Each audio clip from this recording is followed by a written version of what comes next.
If you're watching this, you're in the right place for wildlife and Africa. This is Safari Live. Ready.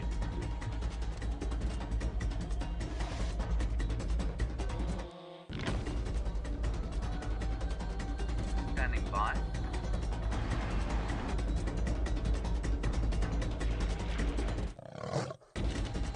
5, 4, 3, 2, 1. You are live, you are live. Welcome to Safari Live. My name's Hayden Turner and we are sitting in the middle of the African bush on the Djuma Game Reserve in Sabi Sand, South Africa. It's a magical morning here. It's 12 degrees Celsius, or if you're in America and you're watching, it's about 54 Fahrenheit. And this is a very, very special transmission we're doing this morning. Particularly, it's a special school project for the New South Wales schools in Australia through Taronga Zoo Education Department. And welcome everyone that's watching anywhere else in the world. It's great to have you with us. I've got Jean on camera. He's with me this morning and it is just a beautiful morning. There's a bit of cloud cover this morning, so it's going to be a little bit darker, a little bit longer. So about 10 or 15 minutes we'll get a bit more light. But we thought we'd just come back down. Last night we left these beautiful, beautiful cubs with their mama leopard down here, but the rules are that when it's this type of sort of darkness or this type of light, we don't put any lights on the cubs or anything like that. So we're just going to leave it for a little bit. We're going to stay in the area. Just to give you a bit of an update, last night we had lions roaring around our camp. So there's lions on the property.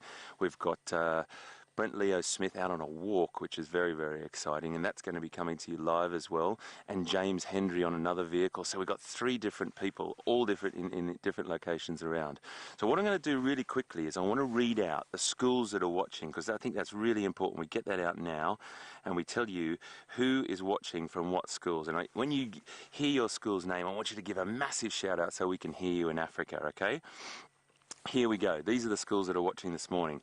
Hassel Grove Public School, Warwick Farm Public School, Lansdowne Public School, Dareton Public School, Mingoola Public School, Janelli East Public School, Canley Heights Public School, Tyala Public School, Chittaway Public School, Marulan Public School, Parameadows Special School, Hayes Park Public School, Nowra East. I think you were with us yesterday as well, Nowra. Fantastic to have you again. Modenville Public School, Carlton Public School, John Palmer Public School, Skeggs Redlands. Wow, guys, that's just around the corner from where I live. So that's fantastic to have you on board as well. Victoria Avenue Public School, Redlands Junior School as well. Brilliant stuff. Camaray, just right near where I live as well, and Stratford Public School. So that is absolutely brilliant, and it's nearly 1,000 students watching this morning. Makes us very, very proud and very, very excited to have you all on board.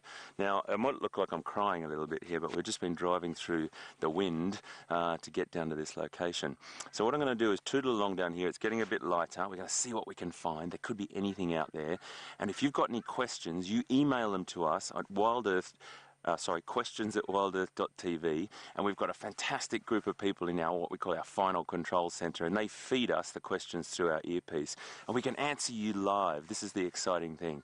So we're going to get on our way, and then we'll cross over to the other guys and see what they're up to and see if we can find those lines for you. Remember, everyone, that this is the African bush. We're just going to go down here, so whilst we're looking for something, I'm going to cross over to the wonderful James Hendry, and he can introduce himself and say hi to everyone. We'll see you right now.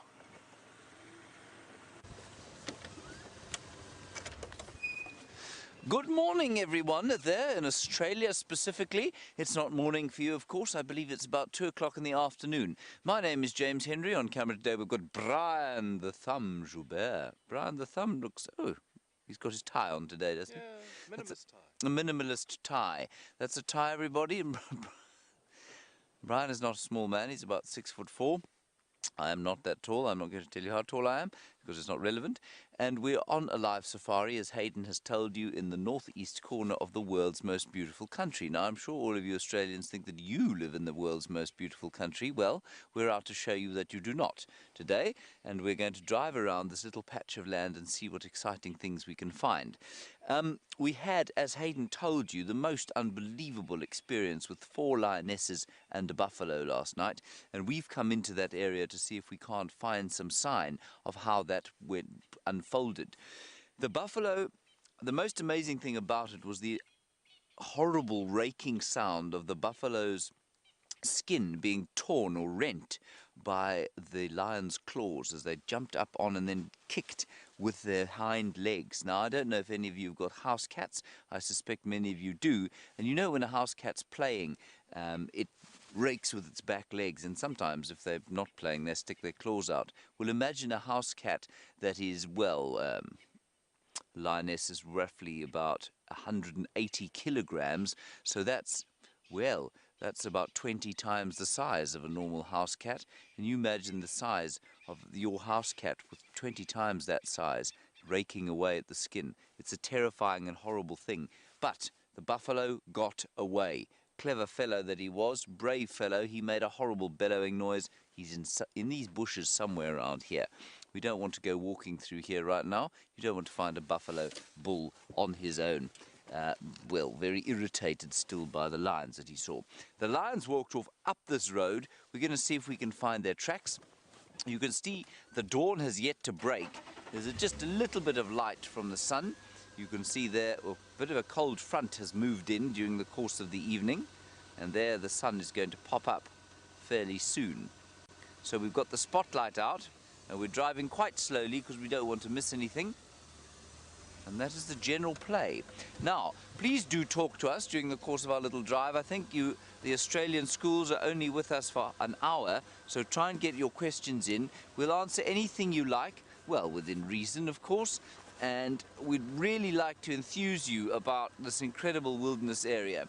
Yes, this is an incredible wilderness area, possibly one of the most incredible ones in the world, but wherever you happen to be in the world, especially in Australia, there are lots of great wilderness areas there, and so that we hope that we can enthuse and instill some kind of enjoyment of the wild here that you can enjoy back home as well.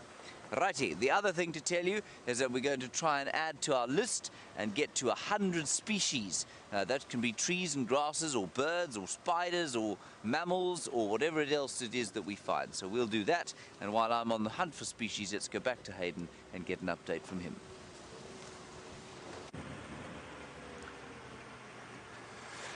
Fantastic stuff from James there, and he's out looking for anything he possibly can as well. So we've just come around a corner here and we're just doing a little bit of a scan. This is what we do in the mornings, guys. We go down, we look at some water points, and we just have a bit of a drive around. We look for tracks as well. Tracks are really important. So we've got a question.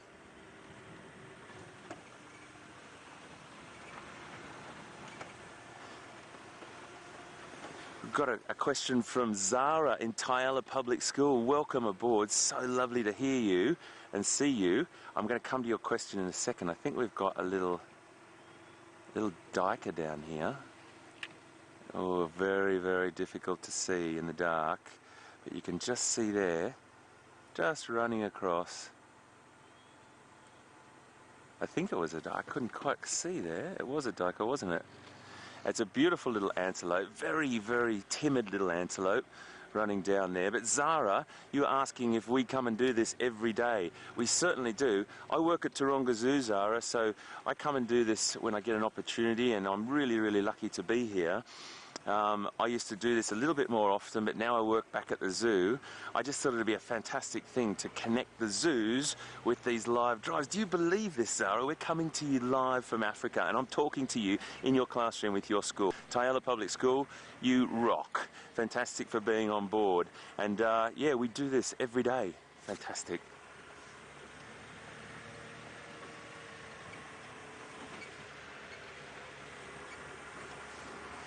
Another question from Tyala, fantastic. Charlie, are buffaloes nocturnal? Well, they're not really, Charlie. They're They do walk around at night, but they normally find a nice place to sort of sit at night in an open area. They're mainly operating during the day or walking around during the day. They're grazing animals, so they'll be grazing on grasses, but sometimes they eat a few bushes and things when the food supply is not fantastic.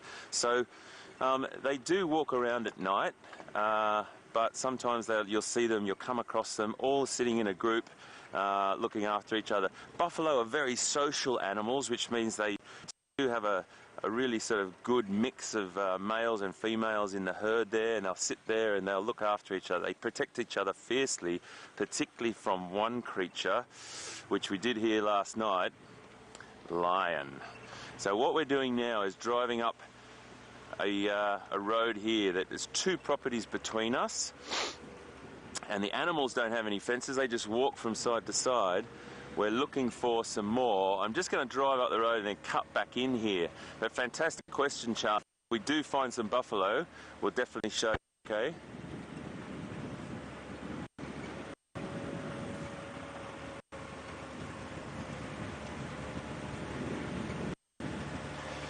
A question from Kirsty in Parramatta. Fantastic to have you on board, Parramatta. It's great stuff to see that you're watching this live. Do you think we'll find any lines? Look, great to understand that we're in the African bush. We're definitely not in a place that we can just go to an animal exactly where they're sitting every place the same day. We have to go searching for them, and it does take a lot of effort, and we really have to keep our eyes open. Gendre on the back here operating the camera, he's got a really keen set of eyes as well. He sits up a little bit higher than I do, so he'll be looking around as well, keeping his eyes wide open. We'll cut back in here and see what we can see, but it's getting a bit lighter now as well. So we're only about 10 minutes into our live broadcast, so we've got 50 minutes to see what we can find. Anything we can find, we will show you. But it's a bit cold here this morning. It's 12 degrees, and as we're driving I start to have tears coming out of my eyes. So I'm not crying because I'm feeling sad, I'm just crying because it's cold. What do you reckon, Gendre?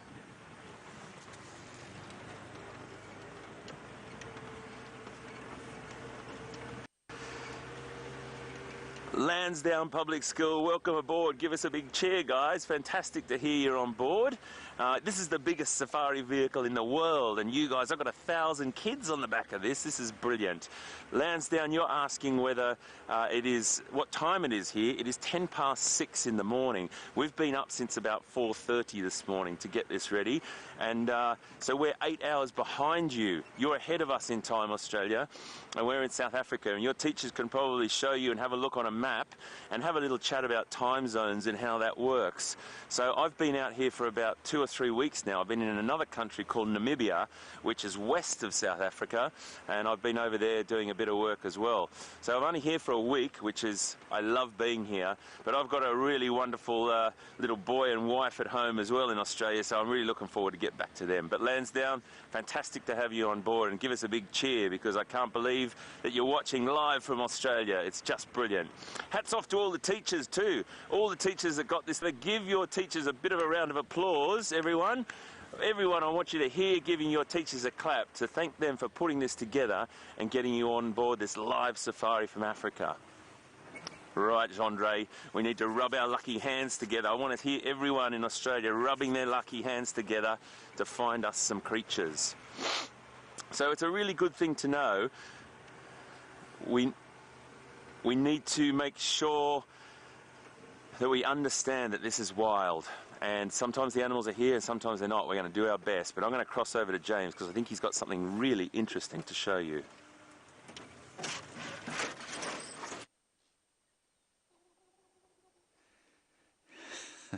Welcome back, everyone. I'm standing here on a termite mound surveying the landscape to see something that has occurred during the night.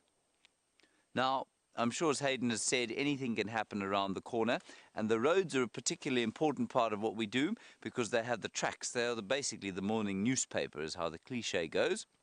And we can see what moved around during the course of the night and hopefully what it did.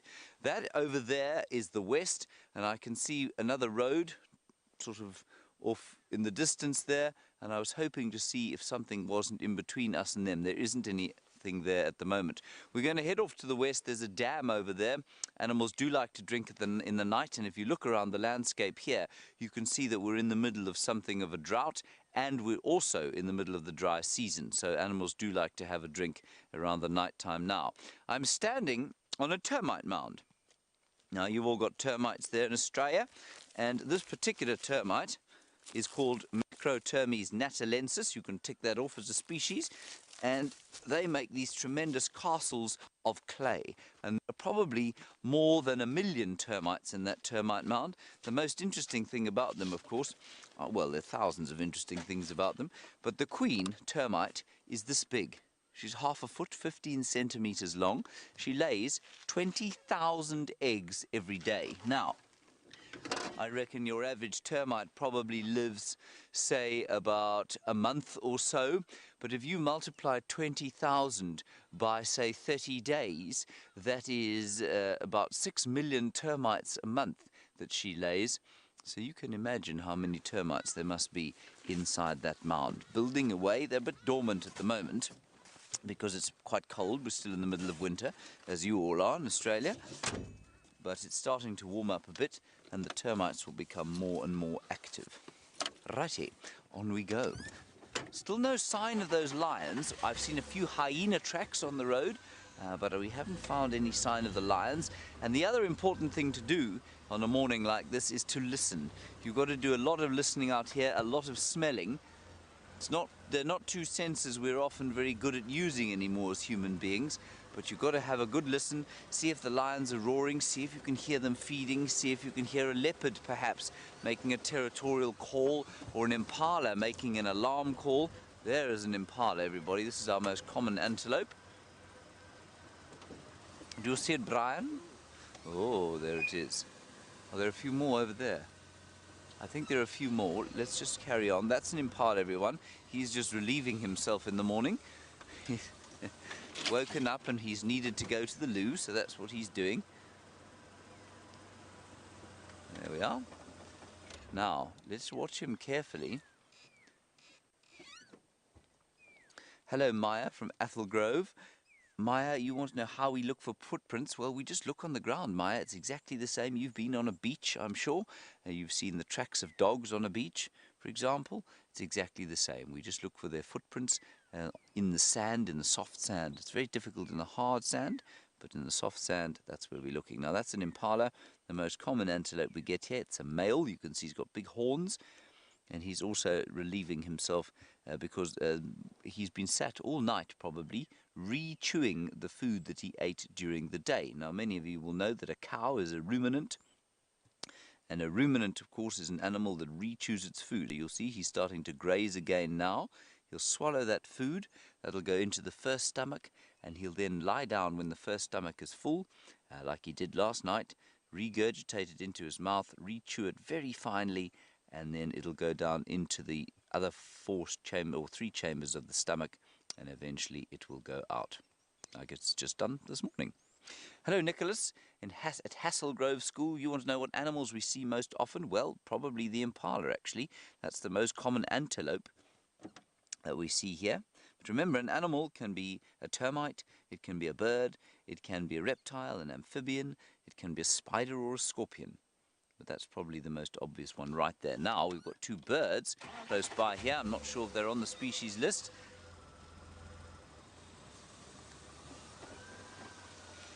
And there is a fork-tailed drongo just above another young impala.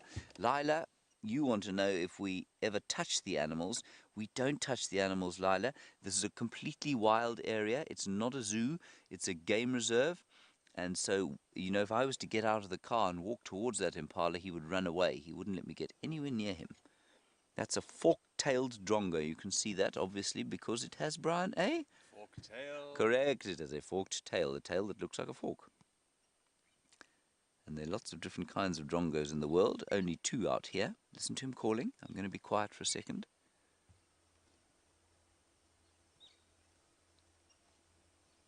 He's stopped calling now, but that doesn't matter, because Hayden has got something really special to show you.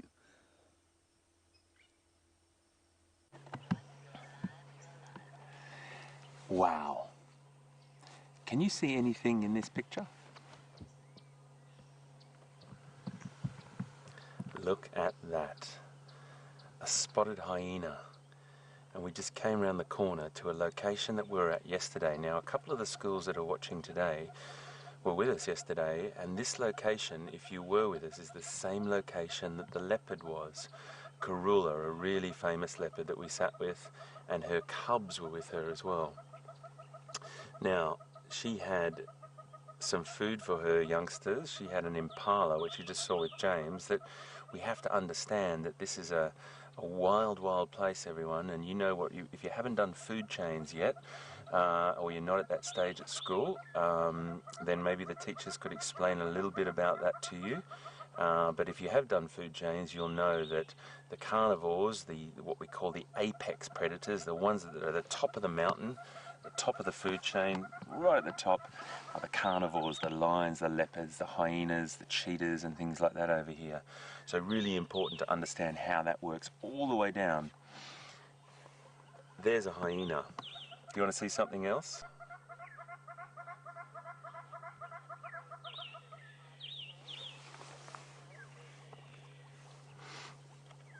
We've got a question from Adelpho in Redlands Junior School.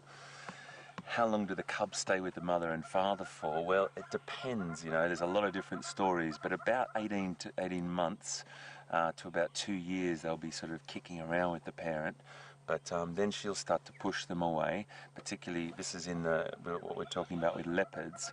So the cubs at the moment with Karula are 7 months old. They were born on the 2nd of February here. So we've got a hyena over here because we knew that he was going to smell that food over the next couple of days, and he will come, or she will come. Very hard to tell males and females that apart in hyena. Beautiful, beautiful animal, and I really want to tell you kids, really important to understand that these animals are as beautiful as all the other animals around. They fit into the ecosystem very importantly. They are really, really interesting animals. They're not quite dogs and they're not quite cats. They fit into this middle sort of ground. They're more like cats than they are dogs. Now the females are in charge, and the females are much, much bigger than the males. The females, they have what's called a communal den, so there might be different females in that den, and when they have cubs, the males don't spend any time around there and are not really allowed anywhere close to the den when they've got cubs. So they're really fantastic animals, very, very interesting as well. And you have to understand that, you know, all the stories you may have heard about hyenas, I want you to put them to the side and walk away from Safari Live this morning knowing that you're looking at a beautiful, wonderful, wonderful creature, the spotted hyena, who fits into the ecosystem very, very well in Africa. Now, you might want to do a project at school and do a little bit more work on that and have a look at all the apex predators, or all the top carnivores in Africa, and have a little look about what's important about them and where they fit in. Now, Gendry and I got very excited a second ago because we thought, we can't find the leopard. We can't find the leopards anywhere. Can anyone see anything in this picture? A tree trunk. Have a close look at this. Can anyone see it? First school to email us, I'll give you an extra special shout out. Anyone see anything in there?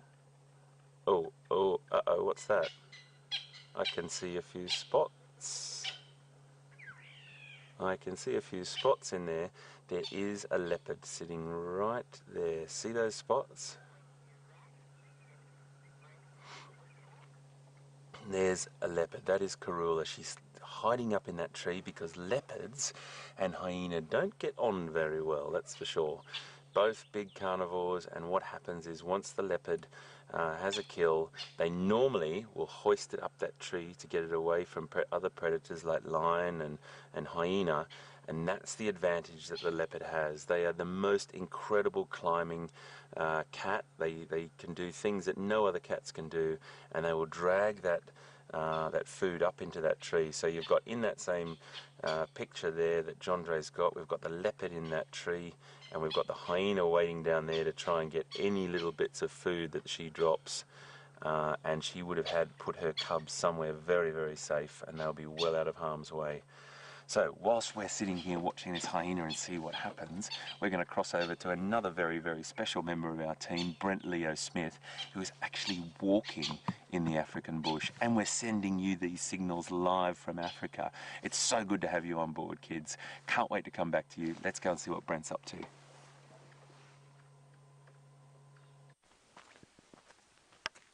Welcome to the middle of the African bush on a live safari.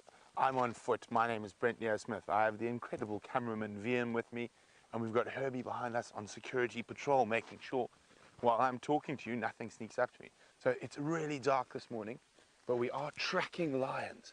And if we have a careful look with my torch, we can see there's a lion print down here. And they were hunting buffalo last night, so we're going to keep following. Hopefully, they've caught buffalo. But of course, it's not only about the big cats, the hairies and the scaries. And a big welcome to all the Taronga Zoo family and all the schools in Australia. Now, of course, when you get a toothache at home, all you do is you go to the dentist. Out in the bush, we don't have too many dentists, and elephants and other animals get toothaches as well. So, certain tree species are high in tannins, and this is one of them. It is called a silver cluster leaf.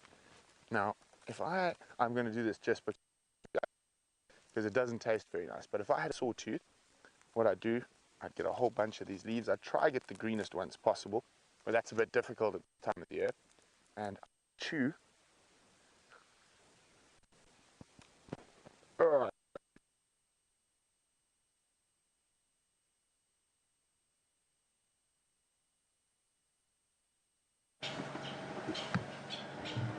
Okay, we're just trying to reposition here and get a better picture of this leopard for you.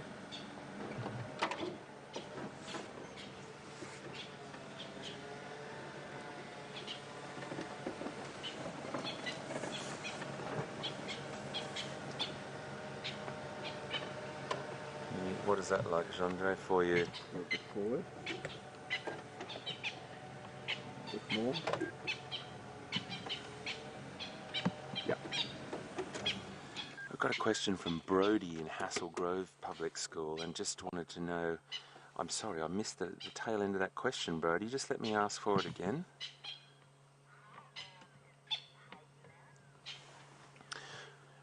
Brody, I'm not really sure how old this hyena is, but if we look down there, it's an adult, and it could probably be 3, 4, 5 years old, maybe, Brody. It's got a bit of a limp, actually, so we're not sure what's happened, because overnight anything could have happened between these animals. They are fierce enemies, but it sounds a bit harsh, but it is the way of the African bush, and the hyena is right underneath this leopard at the moment.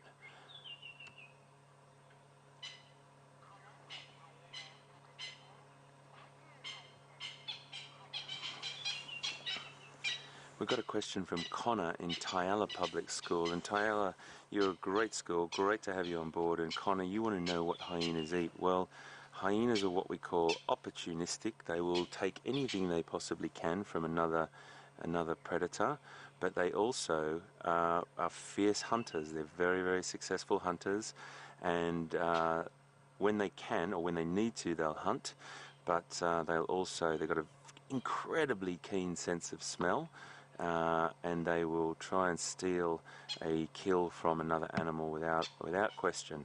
So they will patiently wait underneath there, and sometimes they go to sleep, and that's a really incredible thing to see, that leopard sitting in the tree there, and right underneath, directly underneath, is the hyena, and the hyena is waiting for any food that falls out of that tree from that leopard.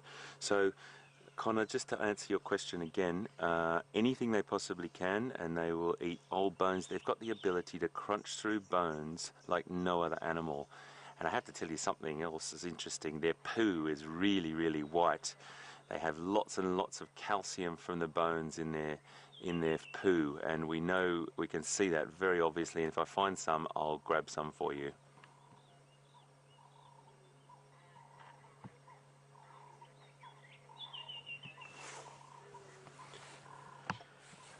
Harrison from Redlands Junior School, great to have you on board, mate. Really great. It's just around the corner from where I live in Sydney. It's great to have you. How do leopards catch their food? Well, the leopard is the absolute superstar, the Olympian of catching its food, and they are the quietest of the cats. They stalk. They stalk. We call them the Prince of Stealth. They stalk like a ninja, and they get so close to their prey, and then they get so close that the prey or the animal that they're going to catch cannot escape. They eat all different types of things, and from little tiny lizards up to all like baby giraffes sometimes. So they've got to eat. They've got cubs as well, and it's all part of the food chain. Thanks so much, mate.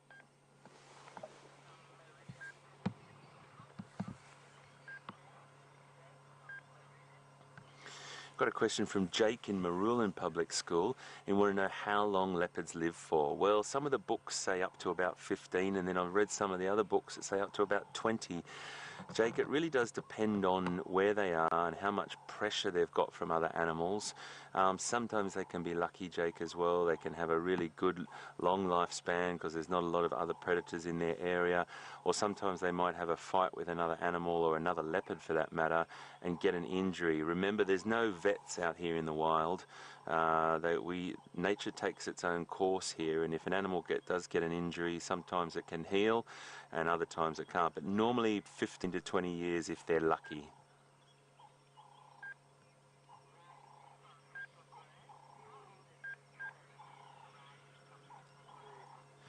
Riley from Hassel Grove, great to have you on board as well. Fantastic to see that you're watching, guys. It's a great question, Riley, about how old is this leopard. Well, we don't often know how old our leopards are, but this particular leopard, this is Karula, and she's known as the Queen of Juma. She's a very famous leopard, and she's a beautiful, beautiful leopard, and we know when she was born. She's 12 years old. So she's getting towards the end of her breeding, being able to be a mum around 12 to 15. So she's 12 years old, and she's an incredible, incredible cat. We're very lucky to be with her, and I'm so excited to be able to show you a wild leopard.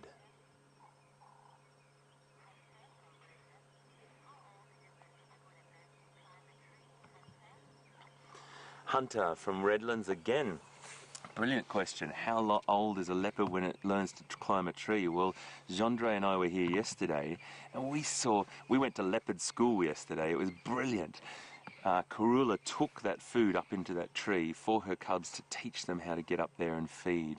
And that was at about, they're 7 months old at the moment. But Gendry, I can ask Gendry the question actually. When was the first time you saw these cubs maybe start to climb? When they're about 2 months?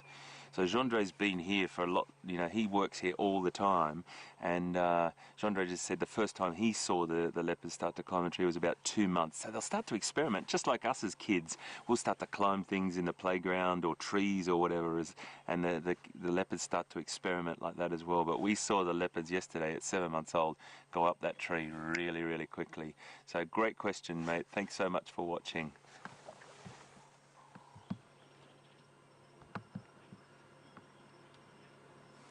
So you might hear another vehicle arriving, kids, and that vehicle is another game drive vehicle out looking for wonderful animals as well.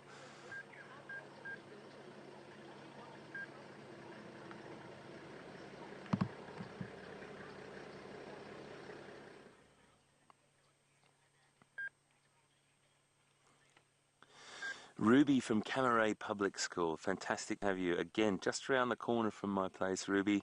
Really love to have your whole school with us today. Ruby, you want to know whether hyenas use termite mounds? I think that's what the question is. Just let me double check what that question is again. Yeah, great, Ruby. It is. I wasn't sure if I heard it correctly just when that other vehicle pulled up. Ruby, They do use termite mounds to make as dens to have their cubs. And you know what? There's another animal, and maybe you guys could have a look online, or you could have a look in some books with your teacher and look up an aardvark. Aardvark is a fantastic animal that we don't see very often, and aardvarks dig holes in termite mounds and make their dens, and then after they move locations or move to another house, other animals take over their spot. And you might get warthogs moving in, you might get hyenas moving in, you might get African wild dog moving in to have their pups, and sometimes they do renovations just like we do on our houses, and they make them bigger, they make them different, and leopard will definitely also use them sometimes as well. Great question, Ruby. Thank you so much.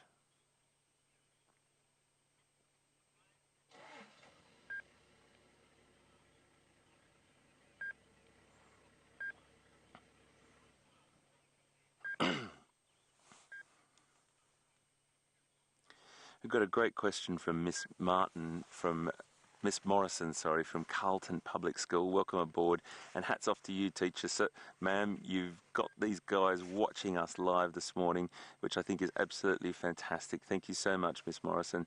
And really hats off to all the teachers again. You want to know whether hyenas use their spots as camouflage, and if they really do laugh like you see in movies and things. The vocalization of the hyena definitely does sound a little bit like a laugh, and it does get quite frantic sometimes when it's a real social thing. There's lots of different types of vocalizations they use to communicate. So it does sound a little bit like a laugh, and that's why sometimes they do get that laughing hyena name called to them. But spotted hyena is their correct name, and the spots would definitely give them camouflage. Sometimes it's really hard to see a hyena moving through the bush, or even if you're just sitting there and they're lying flat, they're very difficult to see. So yeah, thank you very much, Miss Morrison, for coming on board and bringing your kids.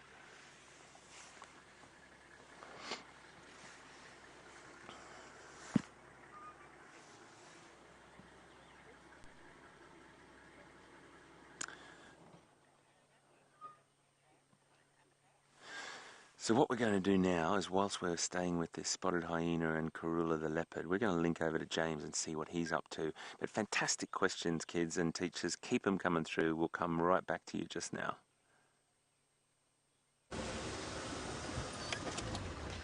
Right, everybody, we're driving around at quite a speed at the moment because the bushwalk, as you've just seen, has got some lion tracks. They're not too far from here.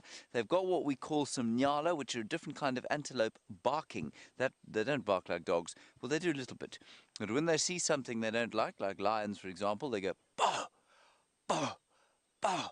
And that low-frequency sound travels through the bushes and to our ears, and then we can follow up and see if what they're barking at. So that's where the bushwalk is, and we're going to head down in that direction. The little bird that you saw flying over there, that was a hornbill, everybody. You've all seen the Lion King. That's like the Zazu bird.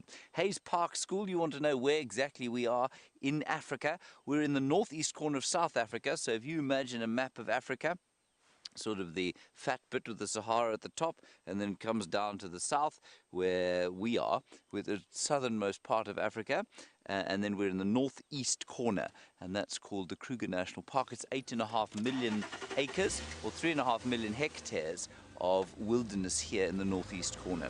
It's one of the most famous national parks in all the world. It was I think it was probably one of the very first, and it's almost 100 years old now. It was a good question, thank you. Now, you have seen lots of the trees here don't have much in the way of leaves on them, but there are a few things that are quite interesting. Brian, can we look at the baboon's tail there? There's a plant there called the baboon's tail. You see that?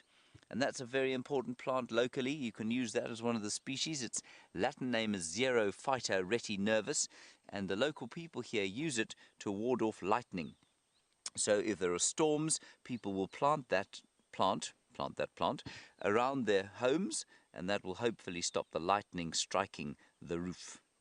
That is the baboon's tail. Let us continue. I'm going to move up a little quicker, see if we can't find those lions.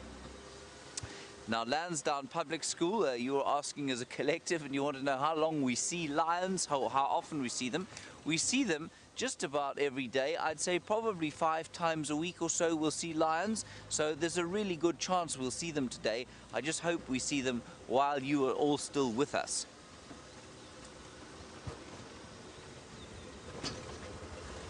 There's nothing down here. I've seen lions eating a nyala in this very place here.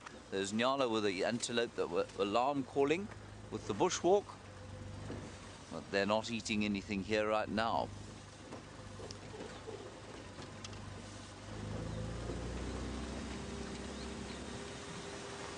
It's a very, very, very good question here from Seaham Public School. You say... You say, what time do we get up in the morning? Very early is the answer, always before sunrise. So in summer, that's obviously much earlier. We get onto the vehicles at 4:30 in the morning. So we're normally out of bed by 4, depending on whether you want coffee or not. Brian doesn't drink coffee in the morning, so he can get up just before he gets up. But I get up at 4 o'clock in the morning in summer. And then Ash, you want to know how many hours we do this for a day? 3 hours in the morning, 3 hours in the evening, and it just depends. It gets earlier as the sunrise gets earlier, so we try and be around sunrise and then around sunset, because that's when most of the animals are active and moving about the place. Now, just listen carefully here. Listen.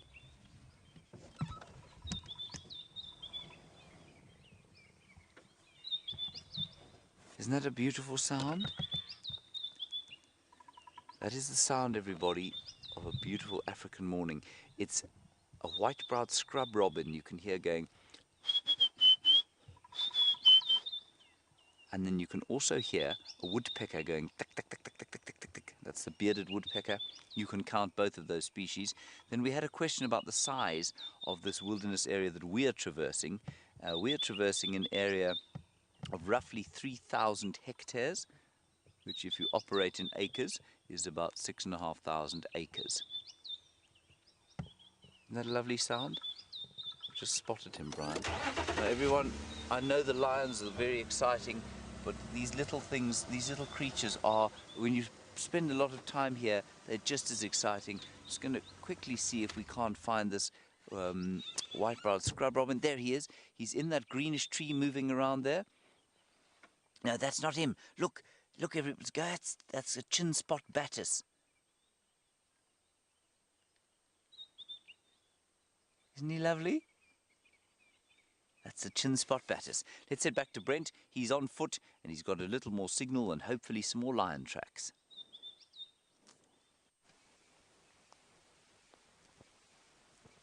So we disappeared last time when I was explaining about dentists in the bush.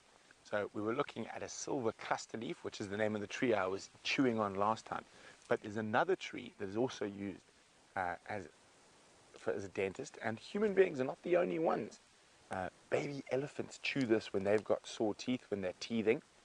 Now, of course, it's Taronga Zoo's 100th centenary year, and we're looking to find 100 species out while we're about in the African bush. So we've got our second tree species, and this is called the common spikethorn. And again, I'm going to do this because I like you, because it's very high in tannins, and especially with the drought we're going through now. Any leaf here is so high in tannins to stop the animals eating it, but it does work as a reliever for toothache. And now, I can feel my my gums start to go numb, and my tongue. So it's very unpleasant because I don't have a sore tooth. But if I did, I'd collect a whole big bunch of these leaves and chew on them and then leave them over my sore tooth. Yum. Not yum. Okay, we're going to keep looking for lions. Hi, Charlie. Charlie's from Seaham Primary. Charlie's wondering, how do I know what footprint belongs to what animal? Well, Charlie, I've been really lucky. I've had some incredible teachers in the bush, and I've grown up in the bush. So this is my classroom. So even when I was very little, I had a teacher who lived with us in the bush, so our classroom was literally in the middle of the bush. So if we have a look, let's try to find you a track here, Charlie, to show you. If we don't, I'll have to draw one, and that could be a bit embarrassing. Okay, here's a little bit of soft sand on. So a lion or a cat has a paw, and so does a hyena. So a lion or leopard has little lobes like that at the back, and does that. And then you've got their toes.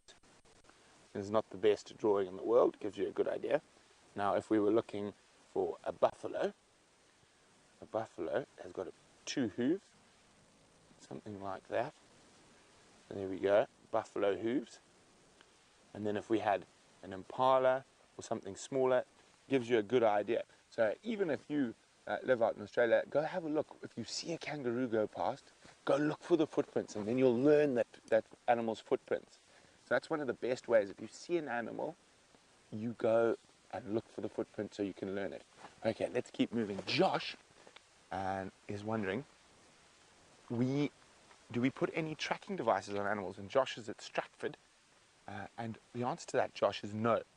So in certain circumstances, very rarely, if there's a scientific research project, we might do that. But normally, we track them the good old-fashioned way, like we're doing at the moment. So what has happened is we've heard some Inyala alarm calling. So a lot of animals, if they see a lion or a leopard, they'll warn everyone else. So imagine if you were walking down the street and you saw something dangerous coming and you shout a warning. It's exactly the same, except an Inyala's warning goes something like this. Boh! So it's a deep bark, and what he's saying is, lion, lion! And then all the other herbivores in the area will be able to hear that. And we're going to keep going through the bush here. And we're going very slowly, very carefully in case the lions are close by. That's why we've got Herbie with us. And Herbie's making sure, while I'm talking to you, that I don't stumble into a lion. But here we go. This is quite a fascinating little spot.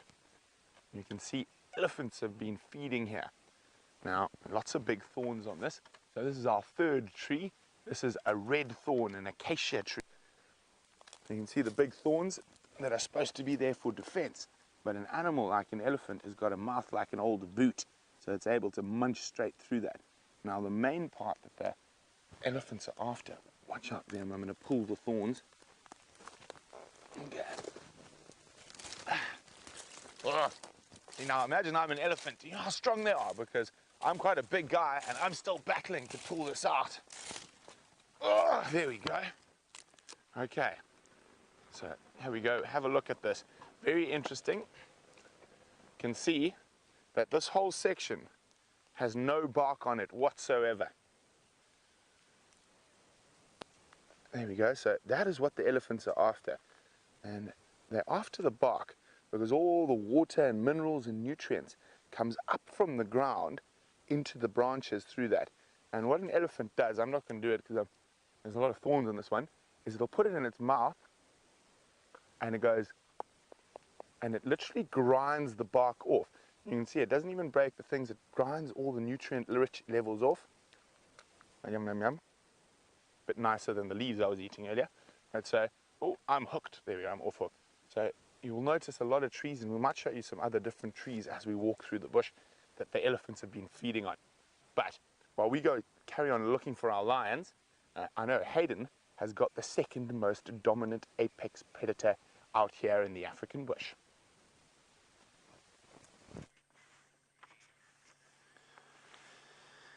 Well, our hyena friend has just moved away from underneath Karula and gone back up onto the bank and laid down. And that's a good sign, just to know that there's going to be some interesting things happening here over the next few hours. The hyenas are incredibly patient creatures, and they will just wait until the opportunity is right, and if any of that food falls down, they will be taking it.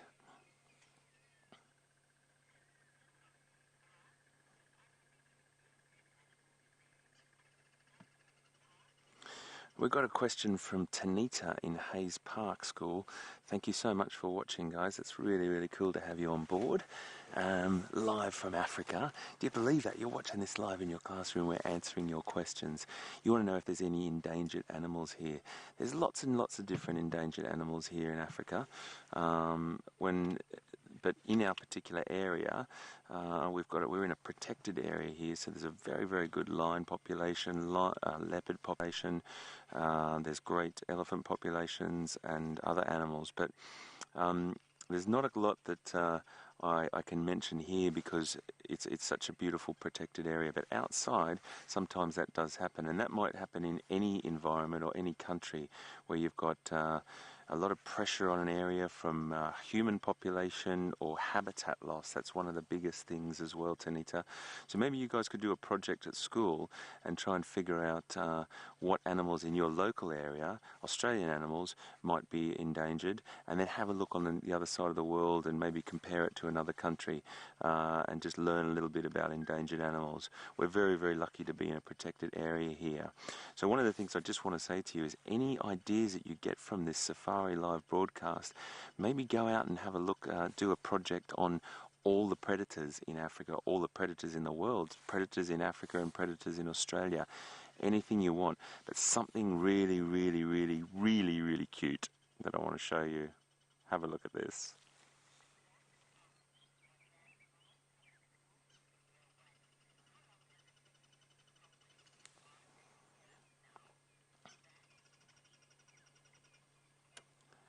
That is a leopard cub, and he is asleep. And he's just staying well away from that hyena, that's for sure.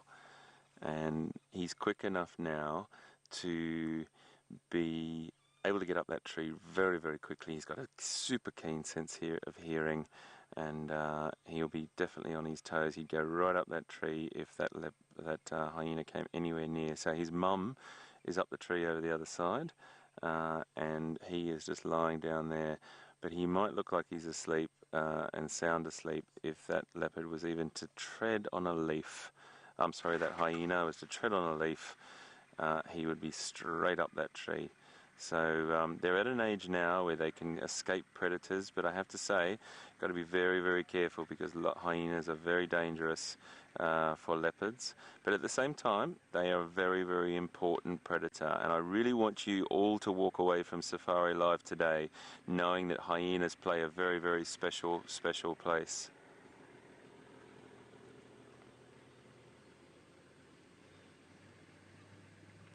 Got a question from Caleb in Hassel Grove Public School.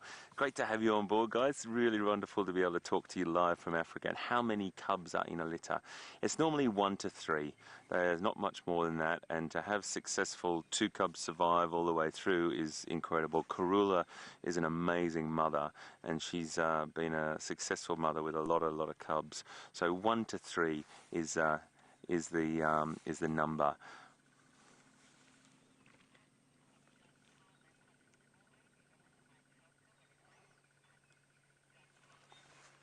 I've got a question from Packy in John Palmer Public School, and you want to know where do leopards find protection when it comes to the rain. Well, you know what? A lot of animals actually cope with the rain a lot better than we do. We're a bit soft, us humans. We get out of it, we put our jackets on and our umbrellas. But you know what? Animals cope with the rain. In extreme weather, so really, really bad weather, they might find a little bit of shelter up under a little ledge in a dry creek bed or something like that, or in a bush. And I have to say, cats don't really love it. You see them, they're sitting there looking a bit sorry for themselves with the rain pelting on them, particularly lions, you see that. So they will try and find a bit of shelter, but sometimes in open areas they don't have a choice, so they'll just have to cope with it. They're pretty tough animals, a lot tougher than we are, that's for sure. So one of the other things, whilst we're looking at this beautiful cub, I just want to ask you a little bit to try and follow on from SafariLIVE today and try and come up with some project ideas with your teachers. Try and come up with some ideas. If you get stuck for any ideas, you can go onto the Taronga Zoo website. You can contact the Taronga Zoo Education Department as well, and we can give you loads of ideas, because even though we're in Africa and we're talking to you about all these beautiful animals here, you've got just as beautiful animals in your home country country as well. And you might be watching from somewhere else in the world, but I'm just talking at the minute to the Australian schools that are watching. Have a look at the animals that are around your area and the animals that will really need to have a little bit more help in Australia. One of the animals that we really do champion at Taronga Zoo is the corroboree frog. You might be able to do a little bit of a project on that. We've got a great breeding program going there. Or you might be able to do it on the Regent honeyeater, marine turtles, loads of other things. Get onto the Taronga Zoo website and have a look for that.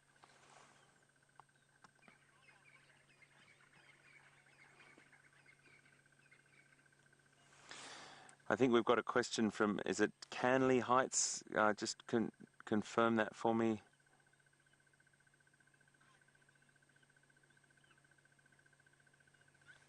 Okay, we've got a question from, I think it's Conley Heights I'm getting there at school. Let me just check the name of that.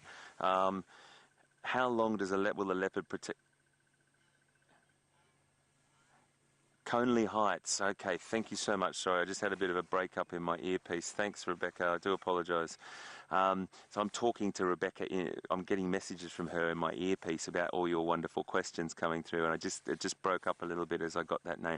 Conley Heights, fantastic to have you on board. How long will the leopard look after its food? Well, it gets to a point, there's still a lot of food up there, and she will protect that food, but she's also very, very clever. She will stay up there. She might have a little bit more of a meal on that, but now that there's hyenas here, their patience is extraordinary. Their patience, they'll just wait and wait and wait. She might decide to, when she gets the opportunity, get down and leave that and take her cubs and go away, and then the hyena might just wait around for that. So we don't really know, but that's the fantastic thing about the bush. We'll just find out as we sit here and watch. Little leopard cub's put his head up there. He's just watching. And this one's name is Hasana? No, Shongile. I always get them mixed up. There's a boy and a girl. And this is Shongile. Gorgeous, 7 months old, born on 2nd of February.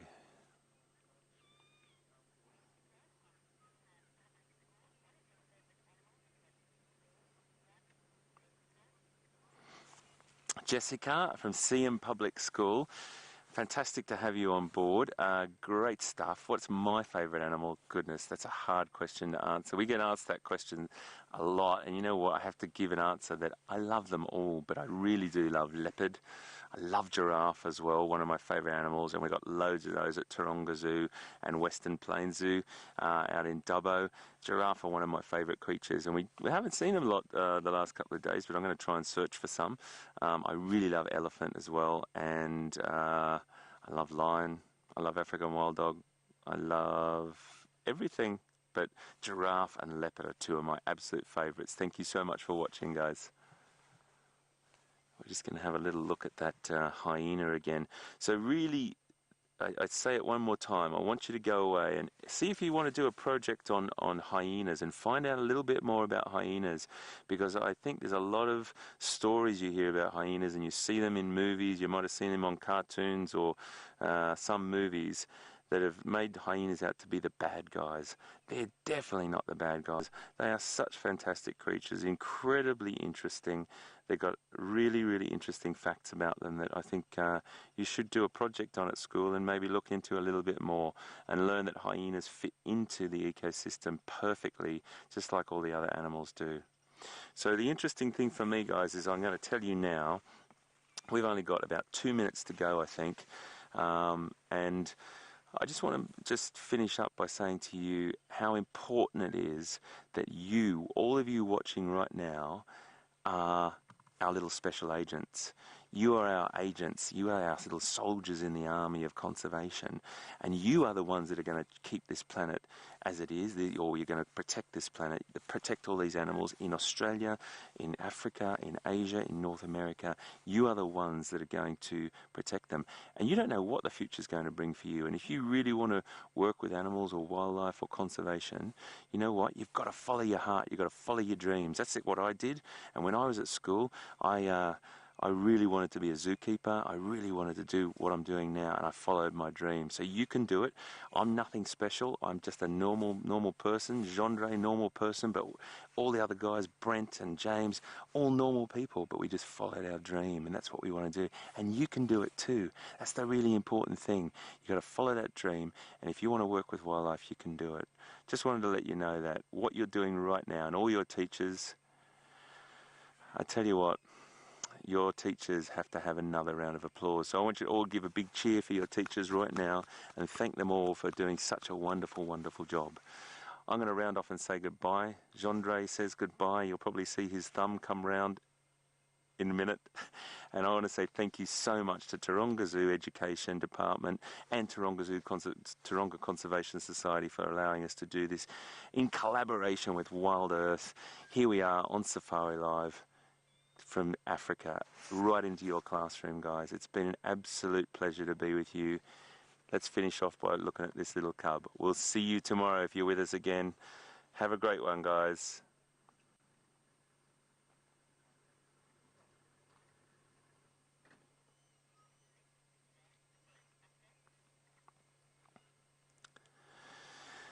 Okay guys, thank you very much everyone else that was watching. We've signed off with our schools in Australia, which is brilliant, and what a great thing. Karula's just coming down. Karula's just coming down the tree. I'm not in a very good position here guys, but I don't dare move.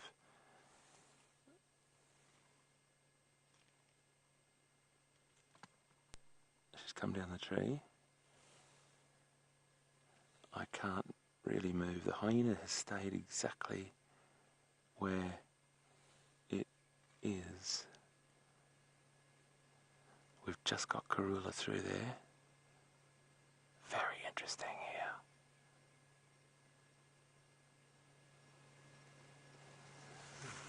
So the hyena is staying exactly where it is, and it's laid back down. This is quite incredible. Normally you would see that hyena hop up and take the opportunity to scare that leopard off. But Karula is just out of shot at the moment.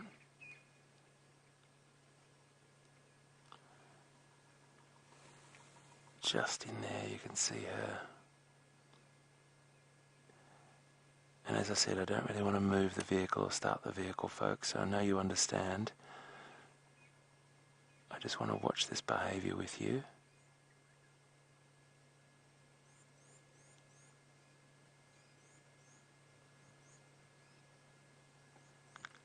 Picking up scent.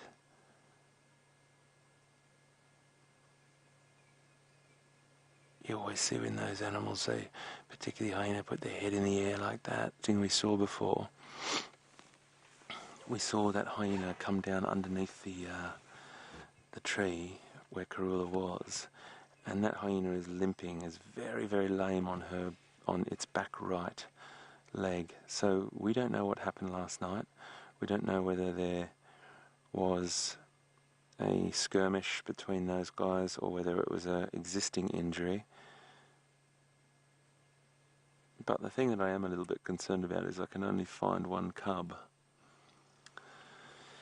But there's a good chance that the other little cub is holed up somewhere. We will cross over to James, and whilst we're looking for this other cub, we'll see what James is up to. I think he's got something quite special. We'll see you just now.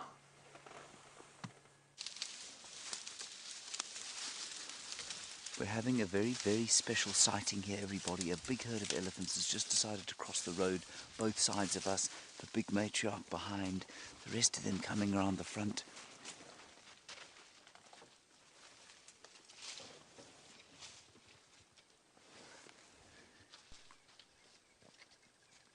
And now they've stopped moving.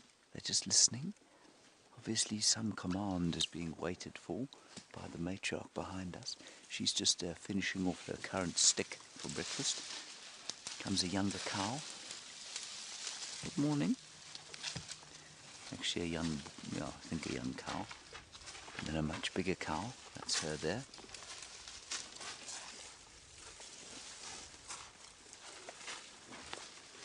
This is wonderful. Oh, this is just special.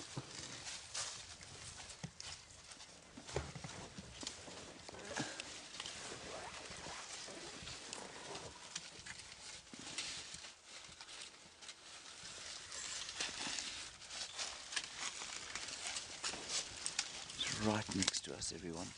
Completely relaxed.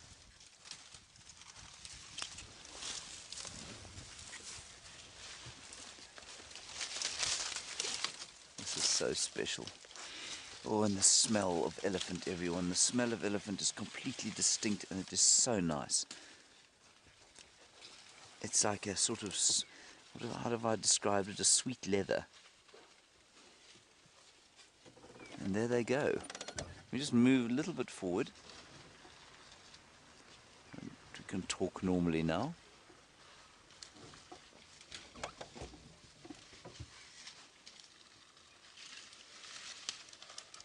Ah, that was, that was very special.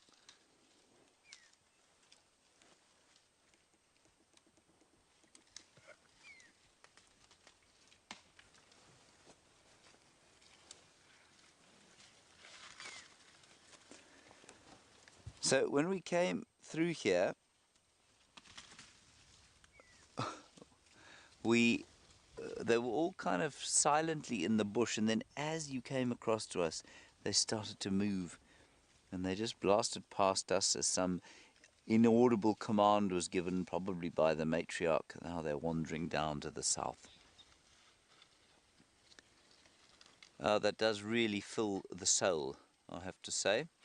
Justin S., you're wondering as they disappear into the woodland there, what it is or how they know what trees to eat and which ones to avoid, and do they learn? Yes, we think largely, Justin, that there is a huge mentorship process that takes place with young elephants, that the older ones teach them what plants to eat and what to avoid. I think also there's a lot in the way of self-medication that goes on with the elephants.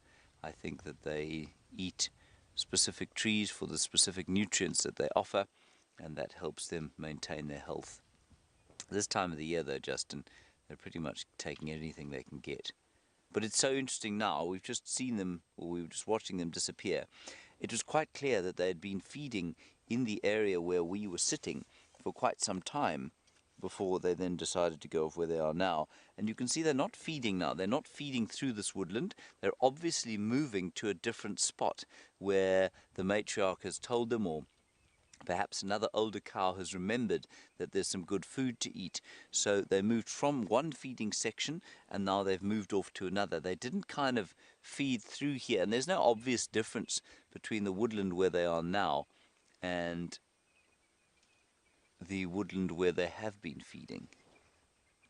So quite interesting, that, I think.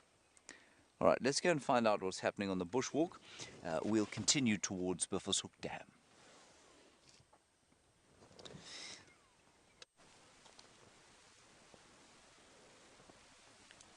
We're still on the trail of the Nkouma Pride of Lions. We've just had some Inyala alarm calls not too far away. So the ground's really hard, but we're just going very slowly, checking for tracks. And fingers crossed we're gonna find them. So we're pretty sure they're in this area around us somewhere. We've just done a big loop up to the side to make sure they haven't gone north. And so far so good. No tracks going north. So we're gonna head back towards last tracks and try follow up on them again. But while we do that, let's go back to the cats in the bag with Hayden.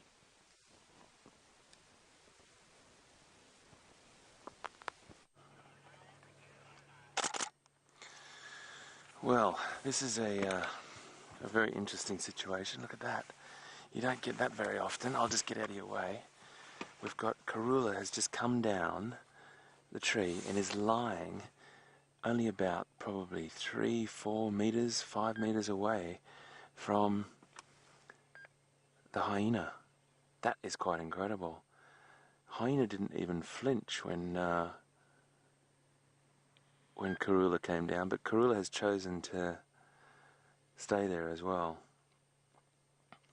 Now, I'm sure many of you are concerned about Hasana, the other cub. We did just see a little remnant of a tail on the other side there, so both cubs are fine, all good. And I know that many of you would have been concerned, but everything is good there, and we're just now watching. So the cubs are well off. They're probably about 30, 40 meters away. Gendre's just going to try and find him over there in the tree. It's a very tricky spot we're in, where, as we said yesterday, you can just see some spots there, just to the right of the trunk of that tree. There's some spots on the ground, and that's where Hasana is, and Shongile is down below, who we had just down to the right down there. Gendre's doing an amazing job this morning, looking through all this dense vegetation. But we're in a trick. There you go, there's a little bit of movement there. So that's Shongile, and then Hasana is up on the other side there. So the cubbies are fine. Excuse me, please. But I'm more mystified by this incredible behaviour that we've got. So look how quietly Shongile is moving. Very, very quietly. I don't know whether he's coming down. He's going down into the drainage line. We're going to lose sight of him in a second. But his mum is standing there, or lying there. That is for sure, with every sense of hers on full alert at the moment. We could see some quite incredible behaviour here.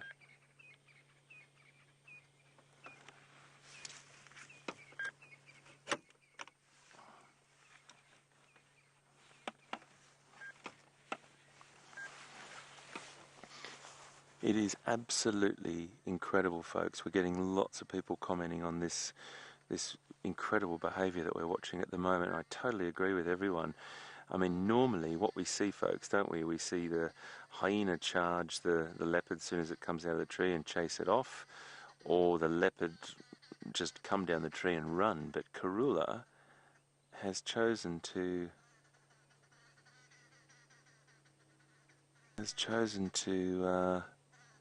sit there.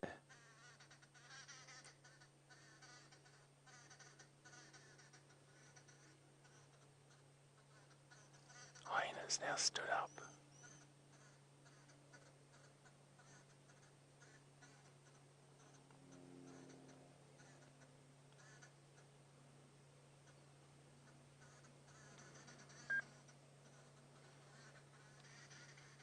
Incredibly keen sense of hearing.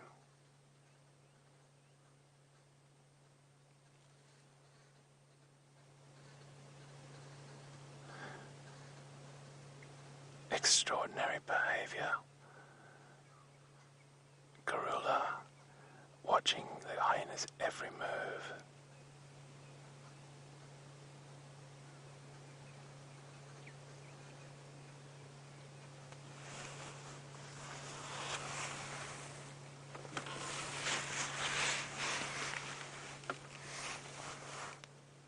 Definitely got a bad limp on that right hind leg.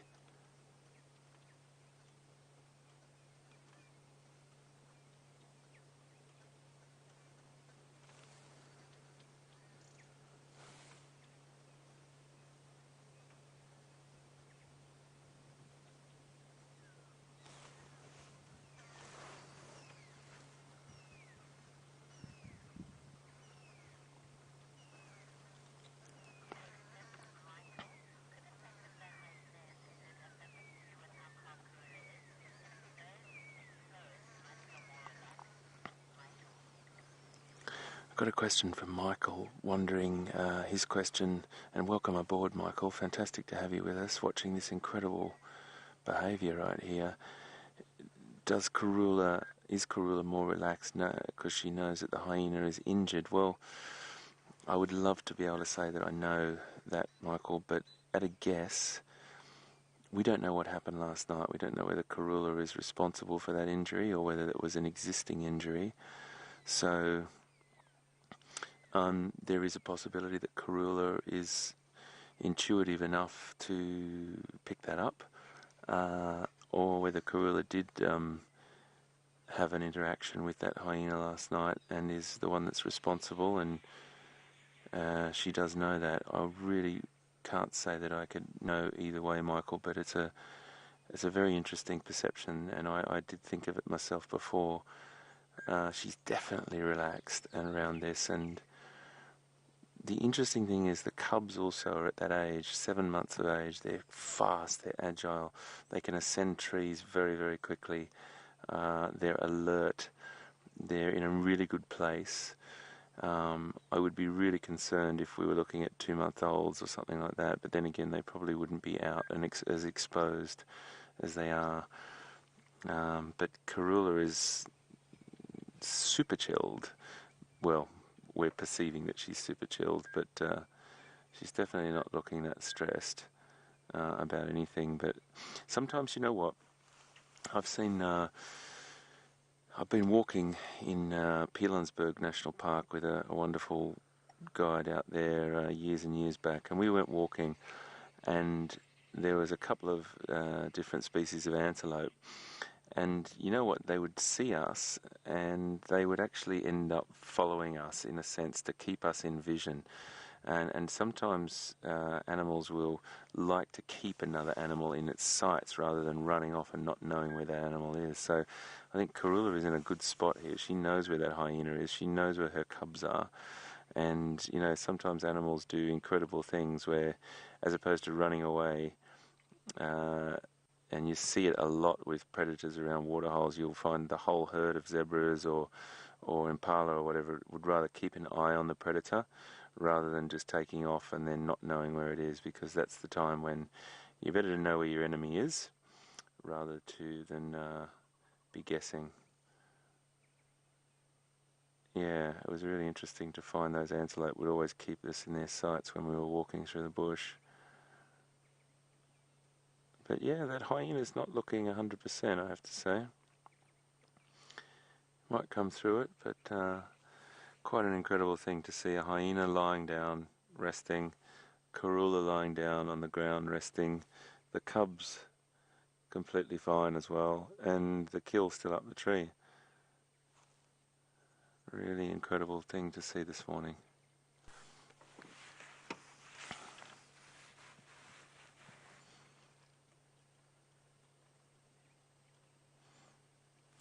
It still is quite an astonishing sort of behaviour when you do see a leopard that is, well, big adult leopard male is heavier than a striped hyena, a brown hyena, probably equal sometimes to a spotted hyena, but they will run always from hyena. They will fight, you know, when it comes to protecting their young, and there'll be battles and those sorts of things, but it does still mystify a lot of people why these animals will actually run from hyena when they're incredibly powerful. But they've definitely done it right for themselves. Okay, so whilst we're here, everything's settled, everything's quiet. We're going to stick with Karula and the hyena and the cubs. I'm going to cross over to James and see how he's going with those beautiful big beasts, if he's still with them, or if he's found something else for us. We'll be back with you just now.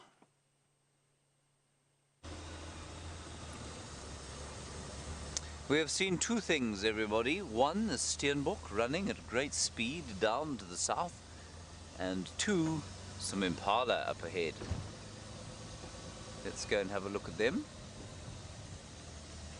No, let's not. We can. I mean, we've seen impala. I just want to see, the one piece of inner bark that I haven't eaten is that of Ziziphus mucronata. Would you like to eat some Ziziphus mucronata inner bark, Brian? I'm quite peckish. Yes. Have you got a rusk today? I've got many rusks.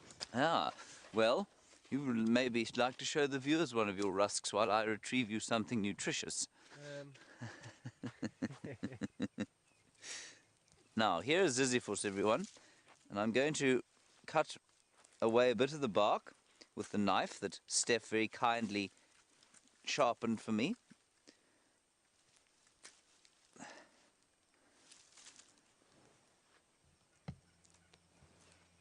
That's not quite the inner bark yet. 1 second. Right, here we go. One piece for me. One piece for Rusky Eater. Do you see how skilled I was with my knife there, Brian? Amazing. Whittling. I was whittling away. the wood. There you are. Thank you. Oh, yep. Just don't stab yourself. It's actually really good. It's really tasty. So, Sweet. very sweet. Oh, that's why they like it, everyone. And you can see how this particular one here... Standing by for SafariLIVE. Sorry. You can see how this stick has been completely cleaned. Completely and absolutely cleaned of bark. Amazing. His radio's off. I'm just trying to make sure that we don't... Unbelievable. If it's only you, I'll tell him. Sorry, I left the radio on. That's very bad of me. Very naughty indeed. Plug myself back in. It's one of those mornings that starts off relatively warm and remains at the same temperature, so you don't warm up because of this front that's coming through. That's really pretty good inner bark, I'd say. I think one of the best things that we've eaten. I think it might be one of the best things that we've eaten. How does it compare with your rusk? Yeah, a lot softer And less palm oil. and less palm oil. Yes, very good. Okay, let's head on down here. There's some impala further up, and also we're going to head towards Buffelshoek Dam and see what we can find there.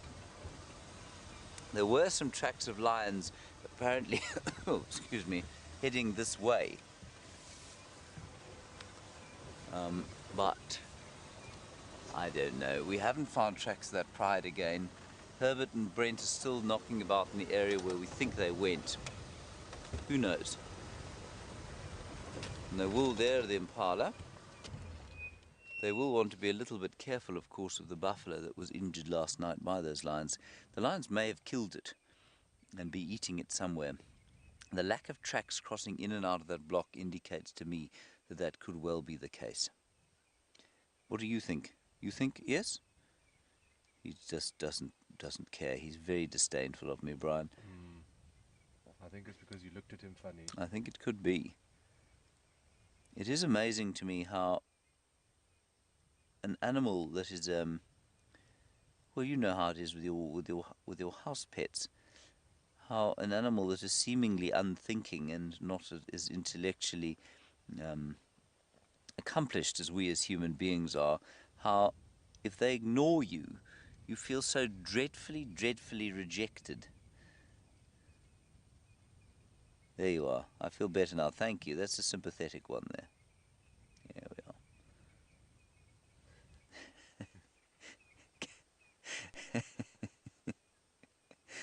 we are. Alrighty.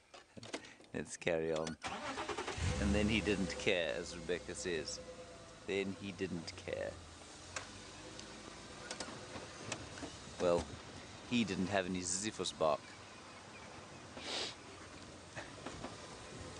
I'm glad. Look, I mean, it was quite nice, everyone. I mean, there's a sweetish taste to it, but it's not a breakfast substitute.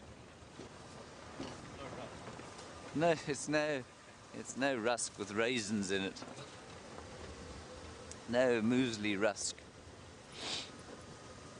Just in case you are a new viewer, a rusk, of course, a South African food that in most parts of the world would be considered a building material. It has the consistency of a cinder block and roughly the same taste.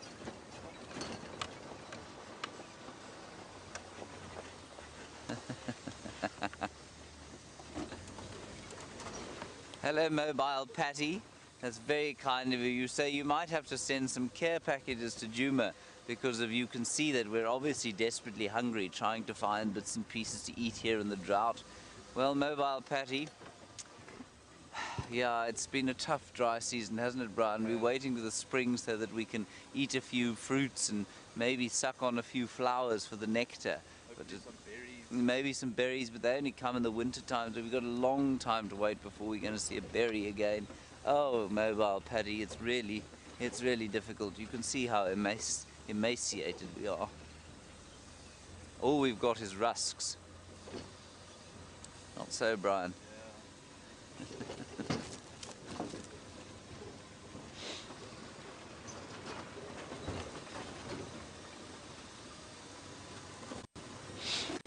Paul, very good question. You say, why haven't we been to cheetah plains lately? We haven't seen ostrich or cheetah for a long time.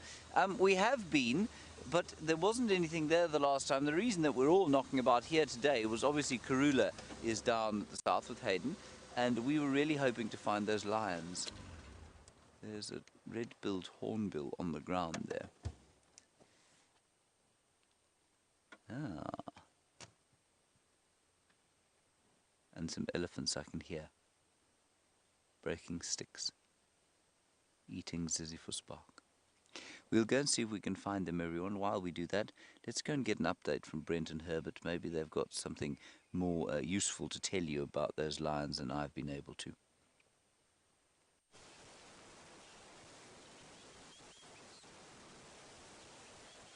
We're still looking for the lions. I think I've just heard 4 contact calls very close. So we're just listening very carefully in that direction.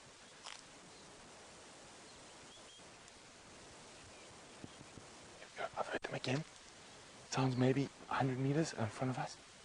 So we're going to go really, really slowly.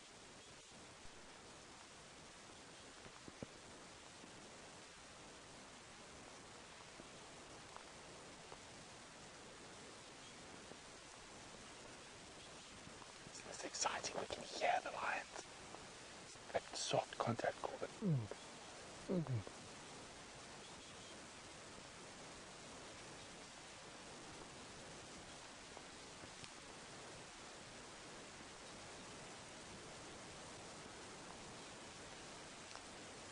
So we're in the area where we started out this morning. We've had tracks of them chasing things up and down all over the place. They chased zebra. We are between Gallagher Shortcut and a Vubu Road in Gallagher. They're chasing something. They're chasing something. I can just hear hooves. There, we've got them. We've got them. Okay, we've got them. There we go, Herb. There we go, Herbie. Come here, Jen. No, wait, no, I just want to call Jen. You see them, Jen? Yeah. There we go, we've got them.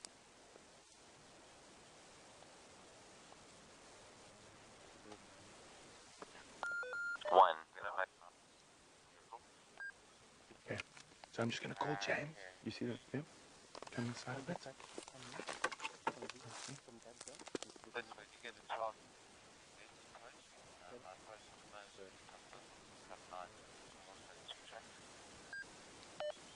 James, come straight onto Gallagher Shortcut. We'll stand by for you here.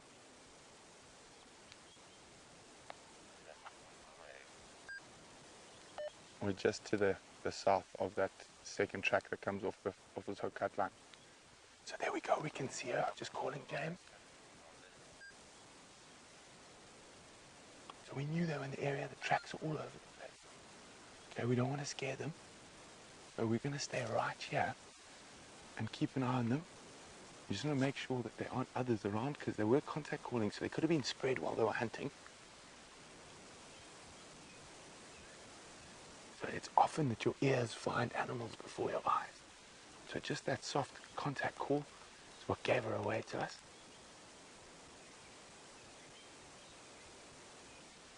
I'm just going to see if anyone's closer.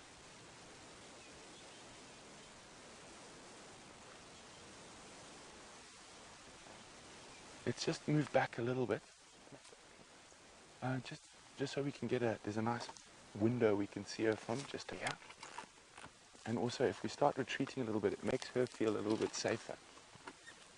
So if we come back to about, I'm just trying to find a good, she's going to move. That's what I was worried about. That's why we're moving back. And she's walking, she's not running.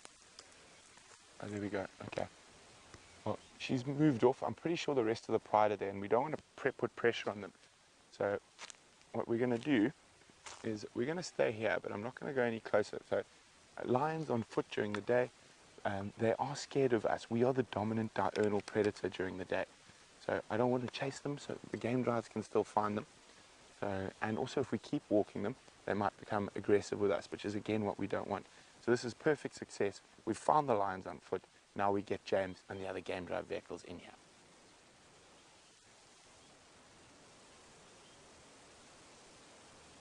And so while we stand by here and wait for James to get here, we're going to go back to Hayden and Karula. So lions and leopards today. What an awesome way to start my morning.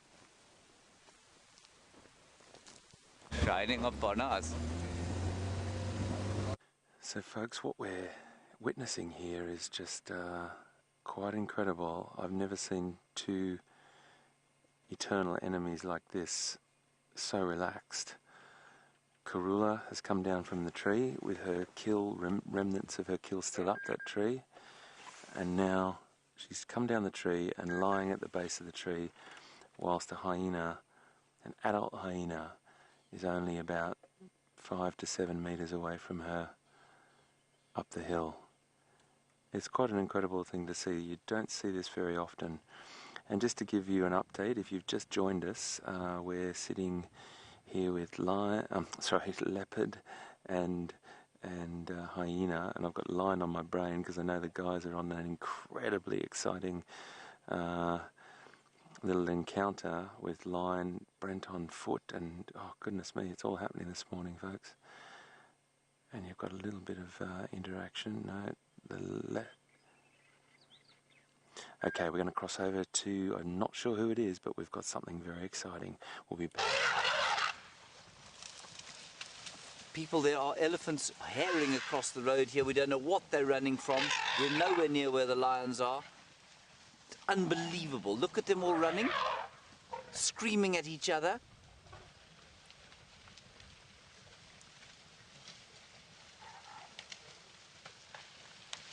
Look at the dust. Move a little bit further forward.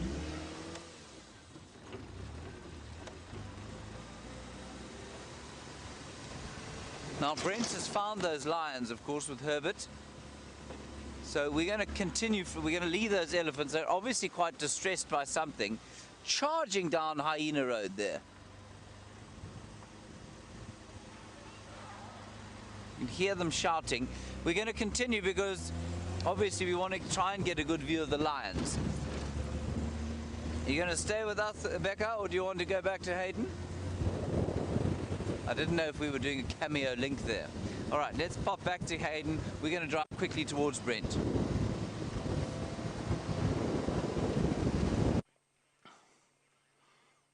How incredible was that? We had to do a really quick cut there, and this is what Safari Lives is all about, folks.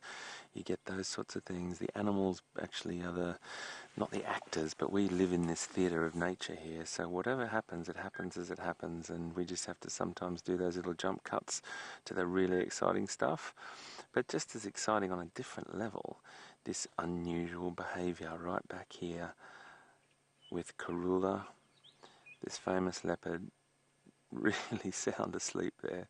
Obviously her senses are all very alert, but looking like she's resting peacefully there, and only 7 meters away from her, 8 meters, about 20, just over 20 feet away from her, is a hyena, an adult hyena doing the same thing as her.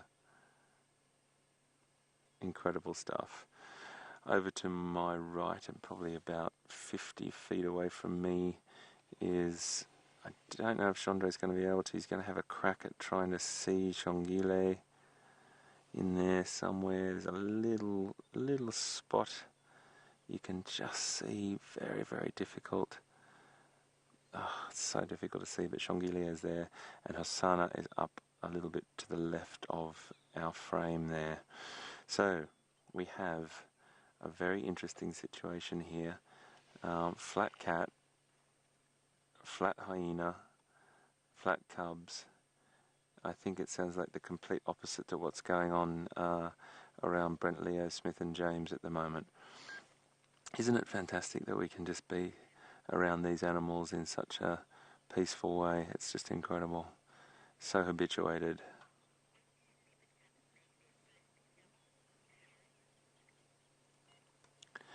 Sean's got a question and wants to know when leopards make their first kill.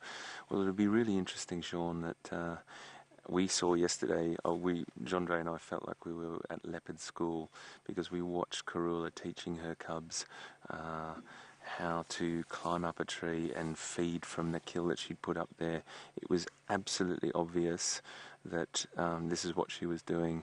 She had the kill in this little dry creek bed or drainage line yesterday, and she kept on covering that kill up with sand and dirt and leaves to keep the scent down from our special friends, the hyenas here. And she did that successfully for over 24 hours, probably 36.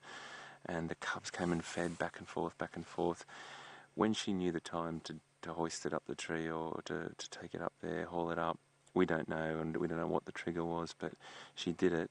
And then she moved back over and covered up the scent that was left there on the ground. And then both the cubs took turns to ascend the tree, feed on the carcass up the tree, and descend the tree. Then the other one went up. It was just incredible to watch. So she'll be constantly teaching them. I think by the time they get to probably a year, they'll be starting to assist potentially. She may hold on to a kill and allow them to come in and finish it off. There's lots of different external contributing factors to that. The pressure of maybe a hyena being very close by might change things, but she will gradually start to let them take over and teach them. And then, 12 months to 15 months, when they start to move off from her, they will have to be independent, and they will start on smaller, easier prey, and then they'll start to move up to the bigger prey animals. But it's a whole learning curve. They're picking up incredible skills from their mum at the moment, and she's just looking up at us now. She's a great, great mother.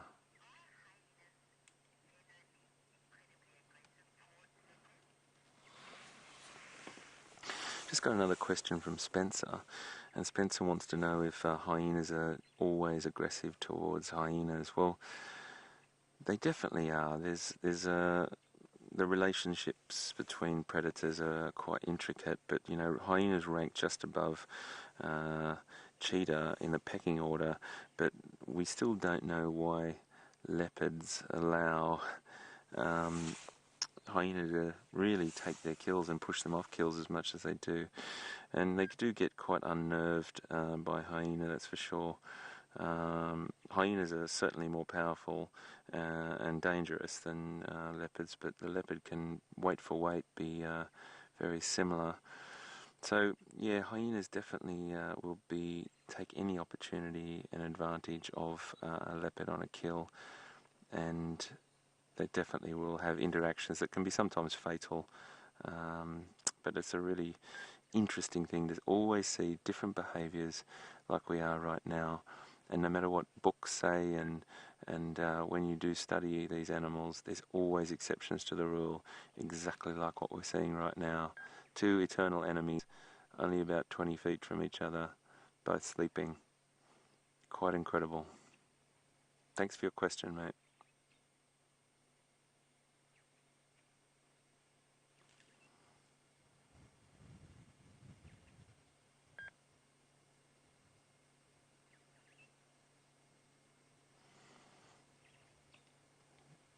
When you do see a leopard lying like this on its side, you get such a beautiful, beautiful display of how that magical coat pattern is and that beautiful camouflage.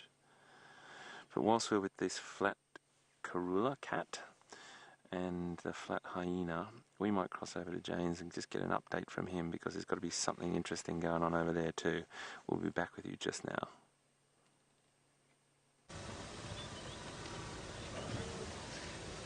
Right, we've come into the area where Brent and Herbert found the lions, and Aubrey's there. I don't know if he's got visual. Let's just quickly ask him. Aubs, have you got visual there?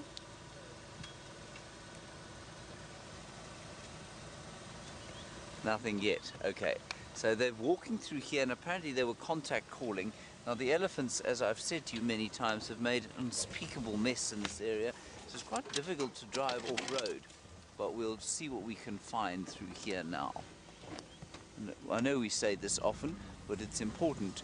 We do try and avoid hitting trees that we might actually seriously damage. Lots of them that we do drive over pop up afterwards. Some don't, but there are quite a few. And we avoid trees like jackalberries and that sort of thing. Let's just stick our noses through here. We won't sort of bash around too much in here if we don't have the lions. But let's just have a quick look through here first. We can't find them.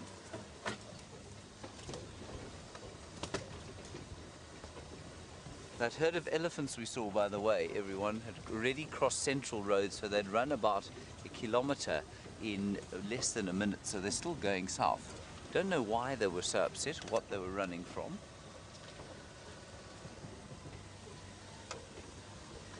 Alright, Brenty reckoned that they'd gone through here. I think let's head back to him, find out what his plans are for the short remainder of the drive. I'll see if we can get in here.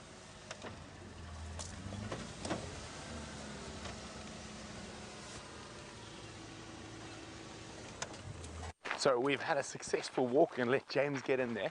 So we've decided we're going to go head back towards quarantine. We're going to cut off into the block shortly. And let's go see if we can find some little things. We found a big thing. So now it's time to look for some trees, bugs. I'm still hoping for one wildflower with this green flush.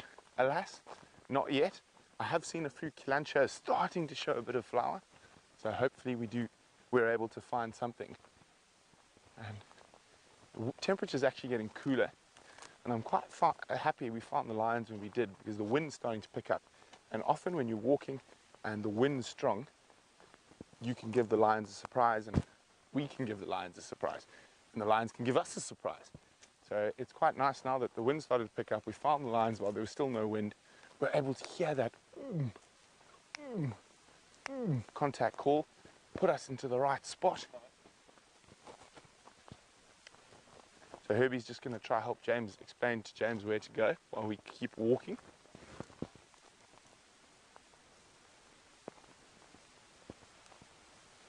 Okay, and this is incredible. You can just see the decimation that the elephants have caused around here. And a lot of people call it elephant damage.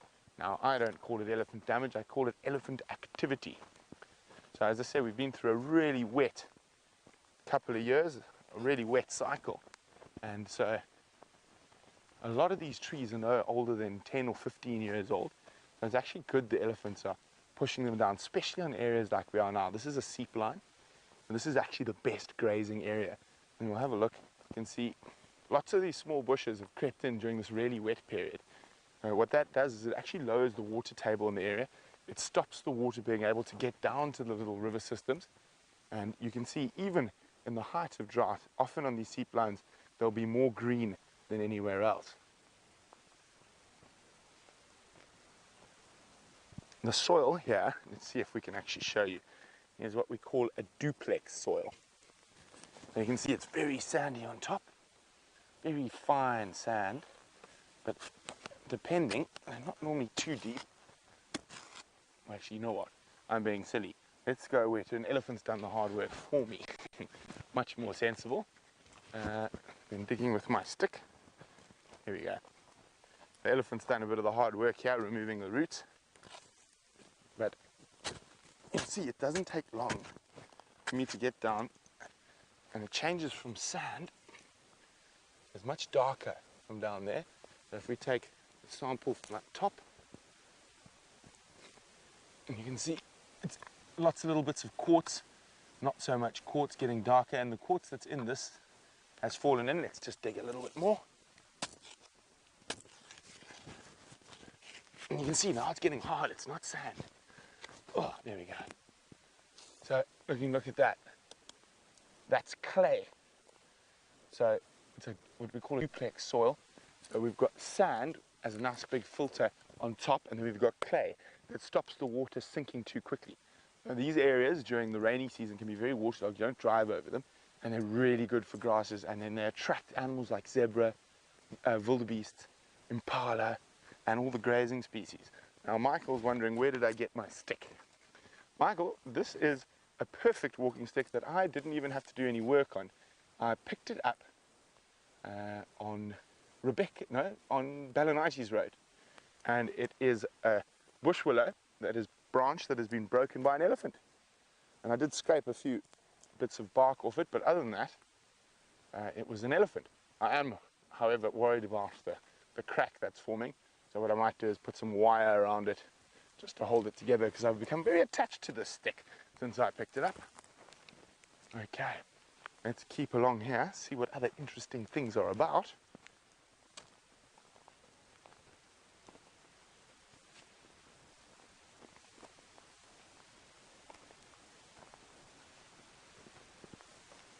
Hi, Soraya and Dr. Rob.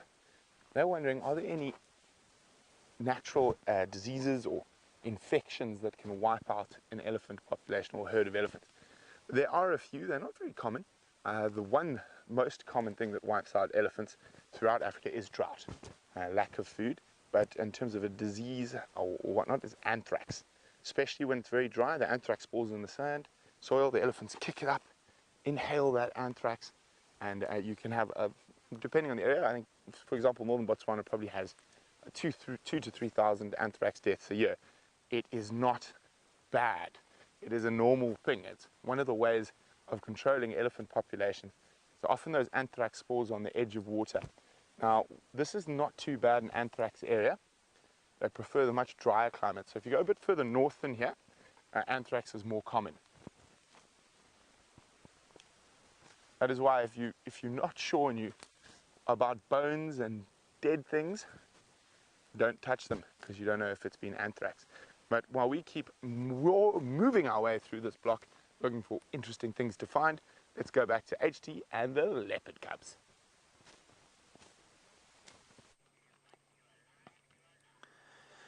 Well, we've just seen Hasana come down from his little hidey hole and lay really close. He's equidistant to his mum as she is to the hyena at the moment, and he's got a very, very close eye on the hyena. Shongile is still lying down, probably the same distance again away, so twice as far away. And everyone is very relaxed. The cubs are keeping their eyes on the hyena, but Karula is definitely just lying there watching the hyena whilst the hyena watches her.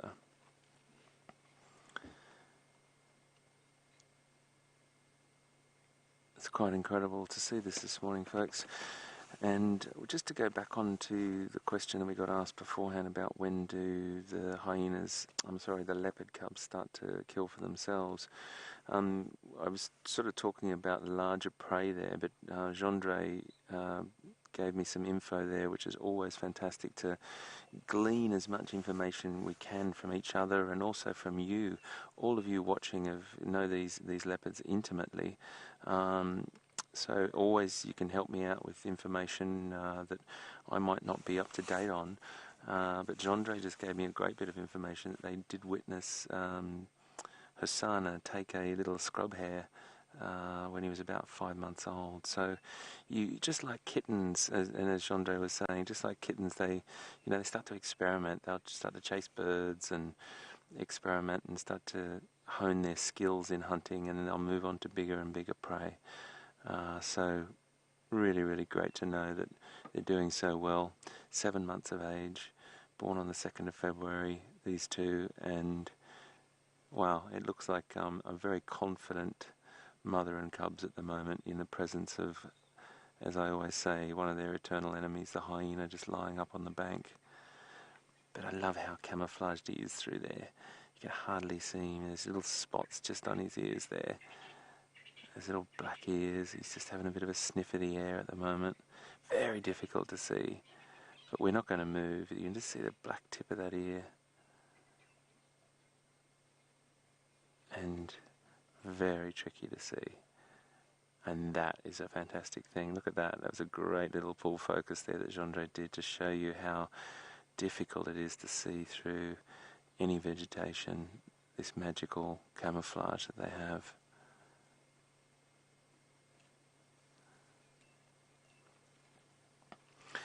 I mentioned it yesterday, but I'll just mention it again, how tiny these guys are when they're born.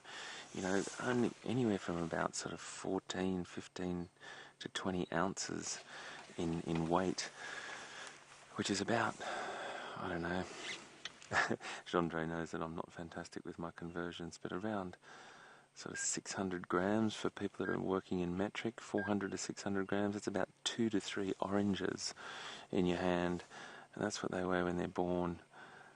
But now they're getting up there, they're getting great size and great strength and honing those wonderful life skills that's going to make them continue into big leopards into the future.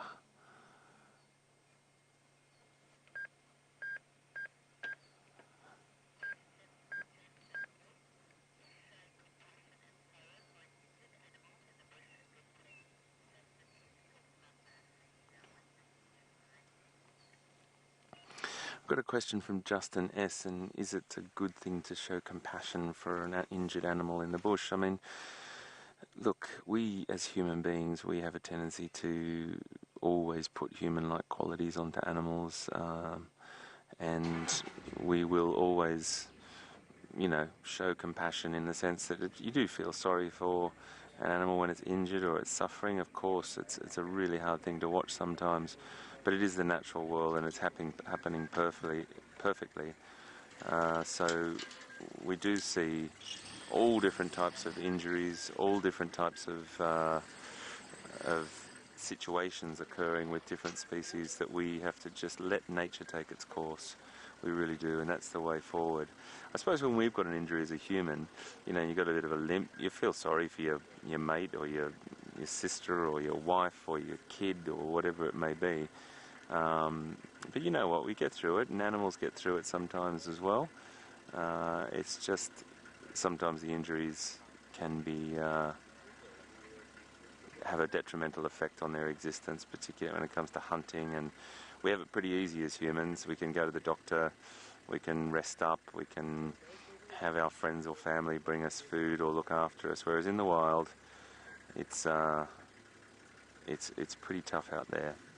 And as I said, some animals come back from it and some animals don't, but that is just absolutely how it's meant to happen, and nature does get that exactly right. Great question, mate. Thank you very, very much for watching. So Shongile and Hasana are now together, and Hasana has just gone over and laid with his sister. And he's the bigger of the two. I always get them mixed up, folks, because this is the first time I've met these two. But luckily I've got the wonderful Gendry on the back there to point out which one's which for me. Hasana is on the left and Shongile is on the right. Hasana is a male and a little bit bigger than his sister. But how cool are they? How beautiful are they? Without all the facts and the figures and the weights, it's just sometimes beautiful to sit with these animals and look at their complete perfection.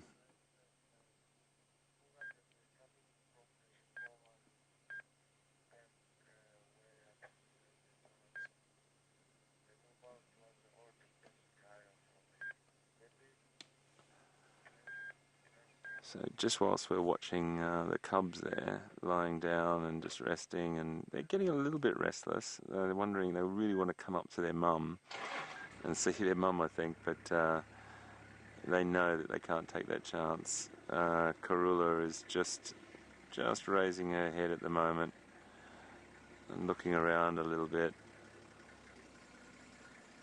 and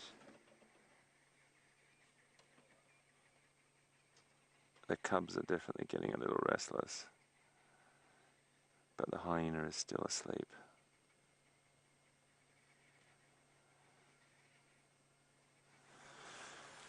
Incredible to see this behaviour this morning. So many of the books say that the females start to stop breeding around 16-ish, 16 years of age. There's all different types of statistics on that, but Karula is 12, so she's still got a fair few years left in her, and they will probably breed 1 to 3 young in those sort of 2-year intervals. But she's an incredible mother.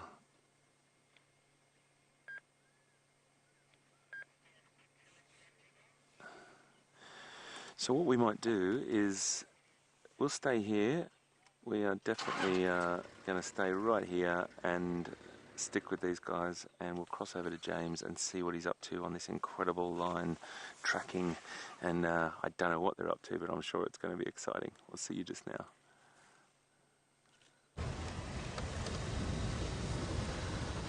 The lions have just been spotted again by Aubrey, everyone. They're moving around.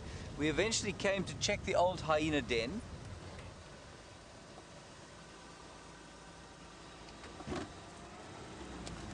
Okay, copy, Orbs. Yeah, I'm right at the entrance to the old hyena den. I'm going to come along there and I'll come south from there. They're just in here, but it's very thick. Apparently we're quite close. Aubrey can hear.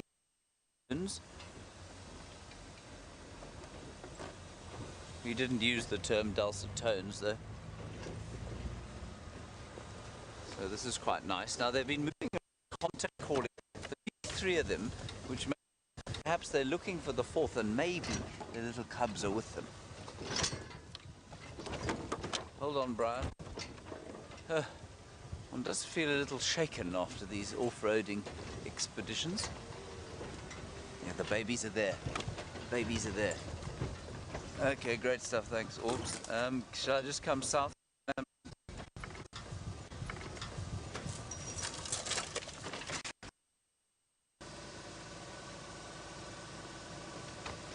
I'm just going to give you a rev.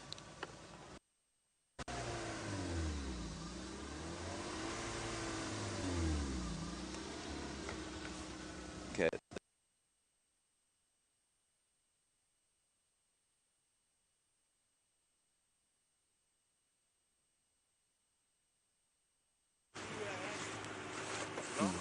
Long time, mate, long time. Very well, big man, very well. Head on in, mate. Folks, we've just pulled out of that sighting. We have been there for quite some time, and we need to let some other people in. It's absolute imperative that we have good manners and let some other people in to see that beautiful sighting. So we're just going to go off and have a little tootle around, and we'll keep the Game Drive channel comms on and see what the story is, and then we might push back into there as soon as we can. But it looked very quiet. It didn't look like there was anything going to happen very soon. They were both still asleep when we just drove off then, and the cubs were both flat as well. So we'll just drive around and have a little bit of a tootle around, and we might just have a little scratch around here and see what we can find. Let's cross over to Brent and see what he's up to. I think he might be at a waterhole somewhere. We'll see you now. So we're at Galago Pan. Now, this is where an age-old African drama played out last night. The Nkuhumas and buffalo. This time, the buffalo got away. But there's some fascinating tracks here. Now, we will stay here to teach you about the fascinating age-old battle. But in the meantime, it seems like James is caught up with those lions we found on foot.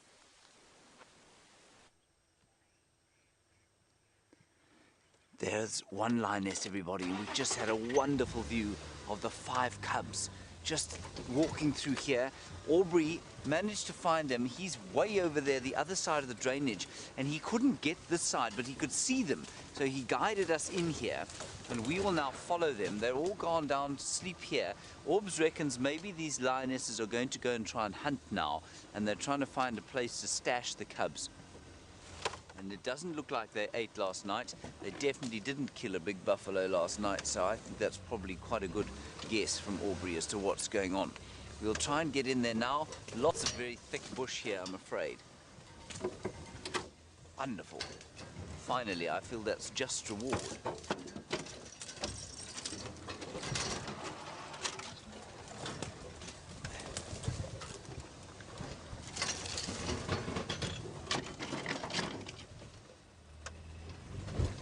Okay.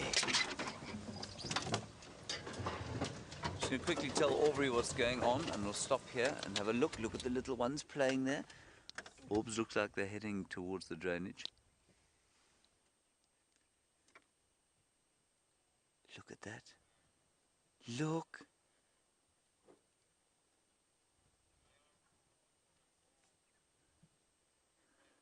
Isn't that fantastic? Oh, they're so beautiful.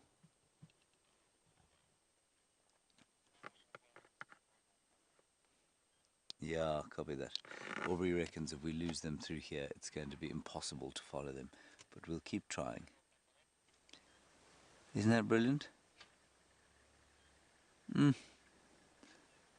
All the little cubs. Oh, they're my favourite lion cubs. Okay, we're going to move again.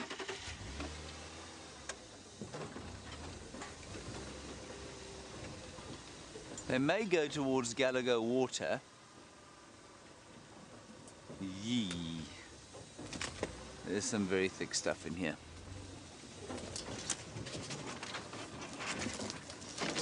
Well, there's one lioness. We can at least look at her.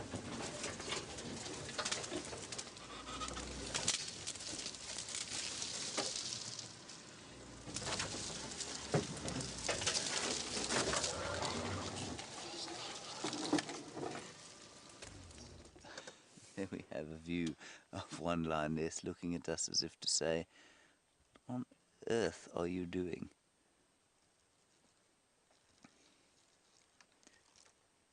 You can see definitely haven't eaten yesterday, despite their efforts with that buffalo. So somewhere in these bushes, everyone, is a buffalo that has got some very nasty lion scrape marks all the way down its flanks, a horrible bite on the spine. And you see how quickly she got up, how incredibly athletic she was. All right, we're going to keep seeing if we can find another view or a way through the drainage. In the meantime, let's go to Brent. He's got something interesting to show you.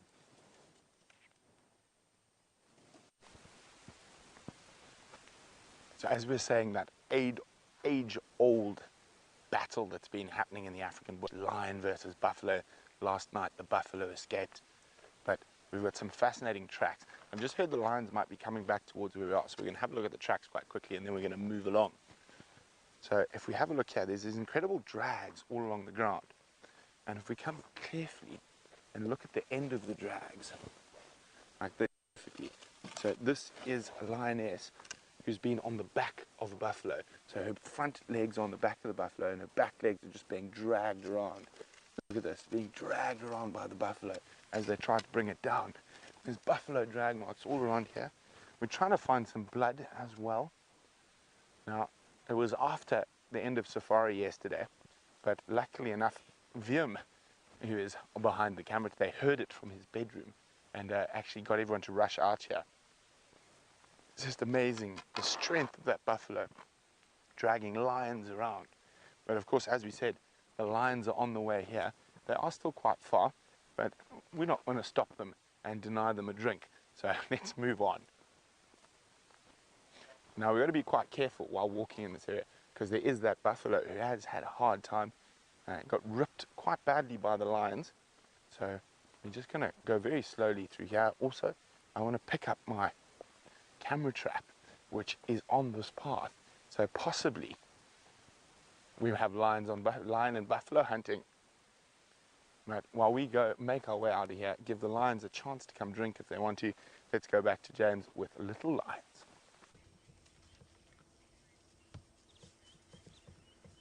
We found them again, everybody. They're just disappearing down into this drainage line. Oh, wonderful sighting. I've walked through here. It's beautiful to walk through. I'm very glad I didn't find any lionesses with their cubs. just trying to see now if they're going to go up the other side. I mean, we can drive parallel. Let's see what happens. It's such a lovely part of the reserve, which unfortunately you kind of need a magic carpet to go through because lots of bush, or you can be on foot, of course, but you can't really view lion cubs on foot. Their mummies get very cross. Watch out there, Brian. Watch your heads, everybody.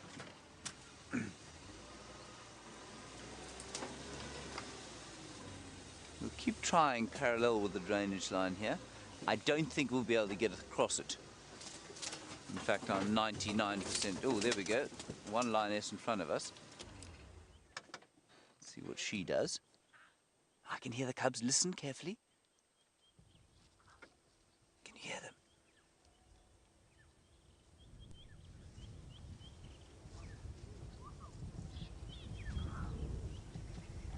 You could just hear. I wonder if they're not going to leave them in the drainage here.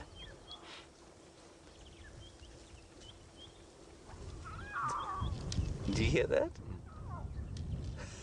There they are. Just to the left of where we are now. They're still moving with the pride. You can just see them moving there. Now, I think that one of them gave birth in this very complicated set of drainage systems, and I think that's why we didn't see them for some time.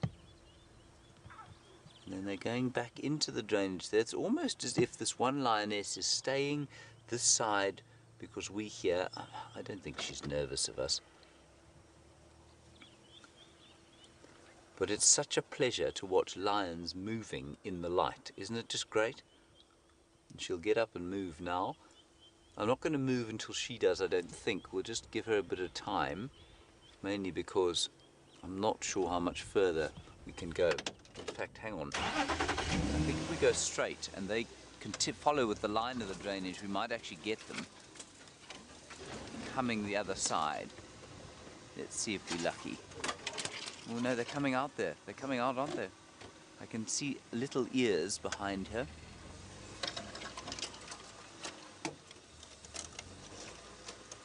You see them there, Brian? Let me sneak forward. Yes, there's another lioness, or one of the cubs there. We might be in luck here, everybody, and it will be very lucky indeed. Hold on.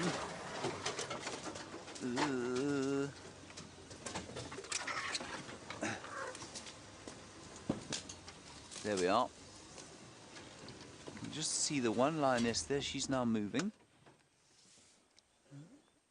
And the rest of them are going down into the drainage. They are in front of us. I can just see them there. You see them in front of us, Brian?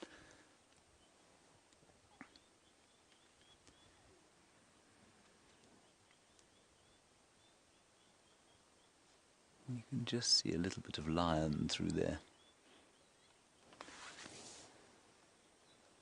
Oh. I might just wait here. Let's sit for a little bit.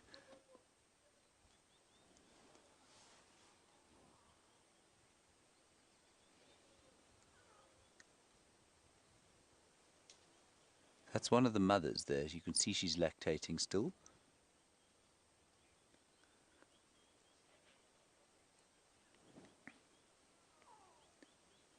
I'm quite pleased to see her moving in that direction. It means the others might come out. The cubs are right in front of us.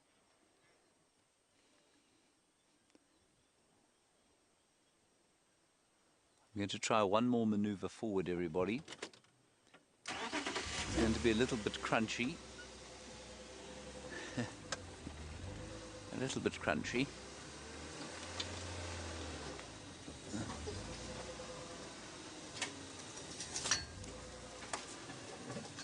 Be careful of the trees we run over here.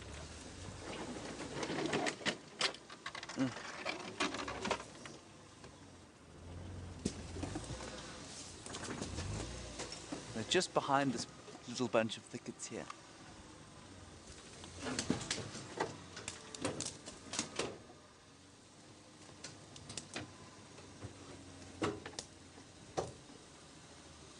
go. You got them there, Brian? You did have, before I put you behind a bush.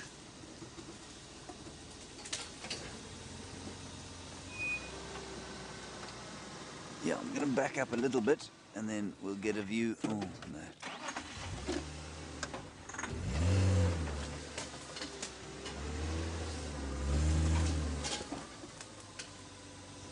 How's that, Brian? Is that at all useful? That's all we got at the moment, everyone. Let's see if anything changes. Those cubbies might come out here. I can just hear them. Oh, there's the other one.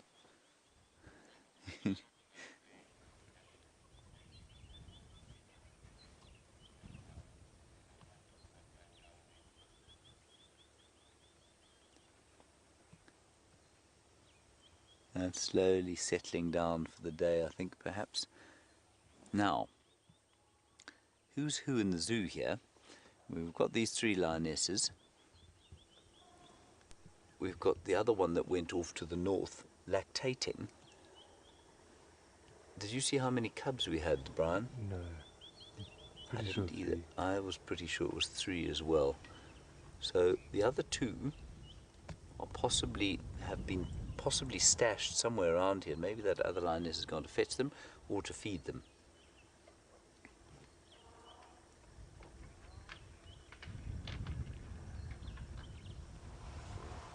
Now I'm just going to call Aubrey quickly. Safari Hayes, very good question from you about where the other lioness is denning, and do we know? We don't know, Safari Hayes. We have no idea where she is at the moment.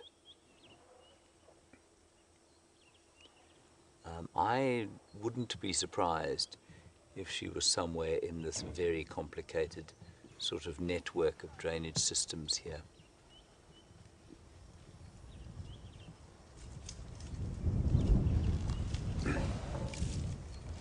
Go ahead, Orbs. Yeah, Aubrey, I am sorry.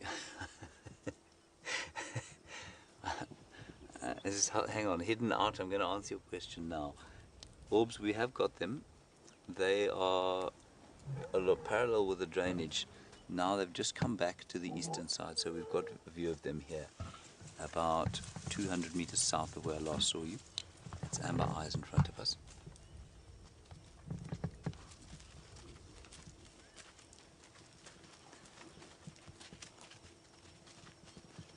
Orbs have now turned around and they're mobile north again. So the question was, where are the Birmingham boys? Don't know at the moment. We're tracks around Buffelshoek Dam today and around Cheetah Cut Line for one male. Amber Eyes was consorting with one of them the other day. But obviously she's either pregnant or she's come out of estrus. They're the cubs. Brian, they're just in the thicket to the left of us, to the right of us. You just see them. There we go. So I don't know where the other 3 Birminghams were. We heard one calling this morning way to the south. I'm just going to find out from Aubrey if he wants to try and make his way here. Here comes another lioness. Was that the same one? Was one with the cubs? Orbs, do you want to come back in here?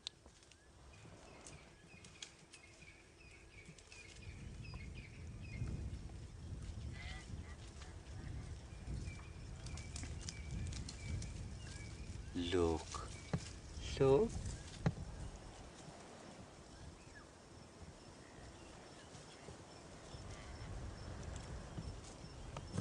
No.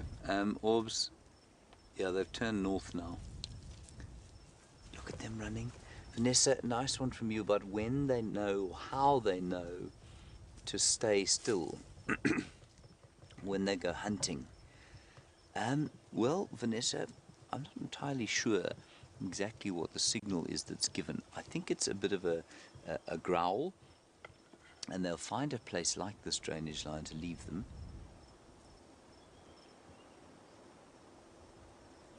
and then they do stay dead still, dead quiet, until they get a little bit older than this, and then they play. They get a bit naughty, you know, like when you leave a kid, you tell it not to do something. They get a little bit naughty.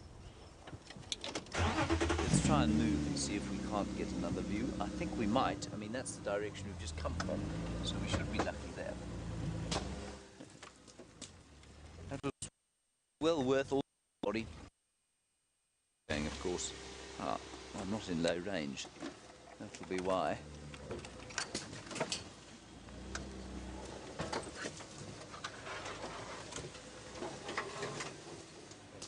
Oh, they're lying down there.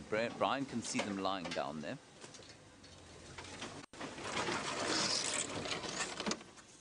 Hello, Justin. You're wondering if they're going to try and keep hunting the buffalo. I don't think the same buffalo, Justin. I think they gave up on that thing yesterday evening.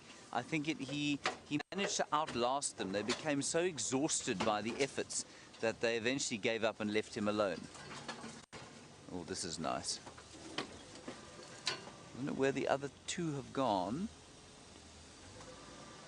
We've got the lioness here with the 3 cubs. I think the other 2 must be up here. I mean the other 2 cubs, with that first lioness who went off to the north. Let's just move my way out the way.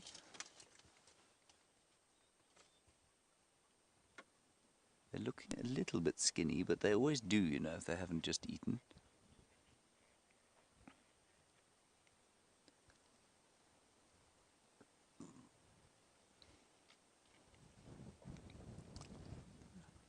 There's a little pom-pom starting to develop there on the end of the tail.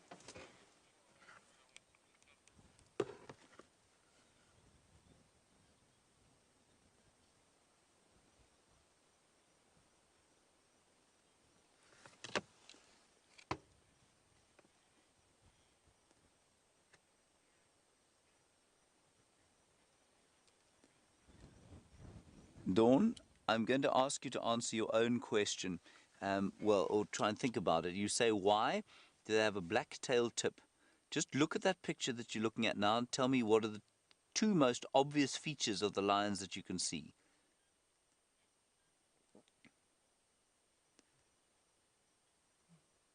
They're calling.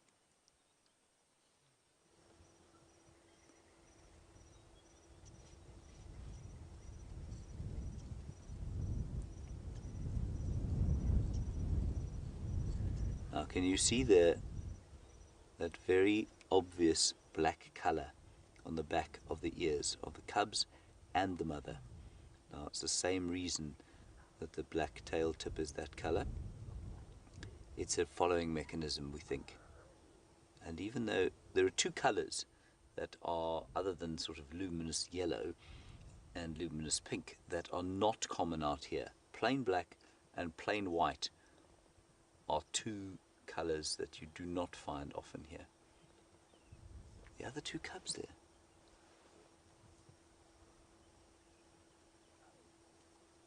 One, 2, just a 3, eh? The other 2.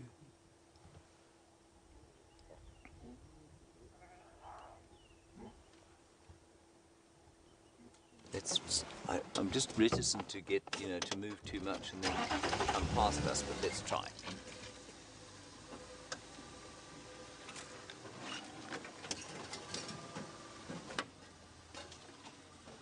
Oh, I don't really know how to answer this next one. Safari Hayes, you say, does it seem that they are dropping their cubs in separate locations strategically? That's certainly possible. I don't see why they wouldn't. Spread the risk, as it were. Yeah, they could well, Safari Hayes.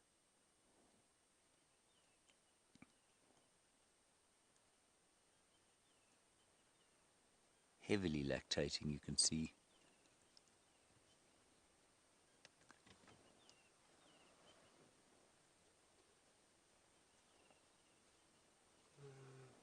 Listen, they're calling.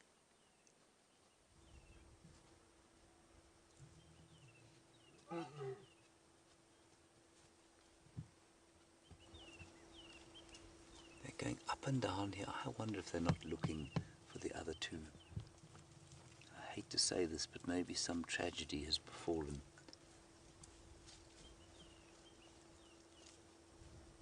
I mean, they're going up and down the same area.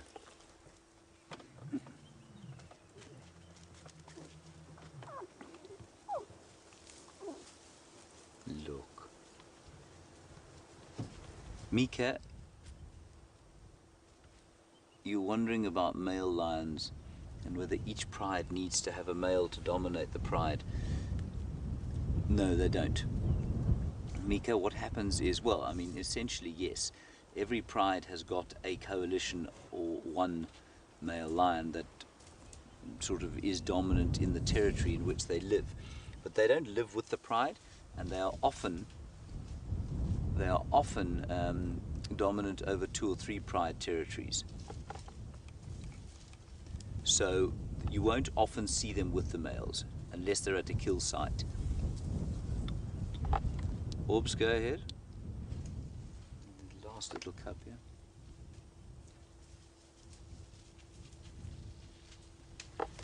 They did, but then they came back, Orbs. Now they seem to be crossing again in an easterly direction. They've just got up now. Poor Aubrey is trying to decide which side of this drainage line to come, and he's decided to come back around to our side, and now they're they're disappearing in here.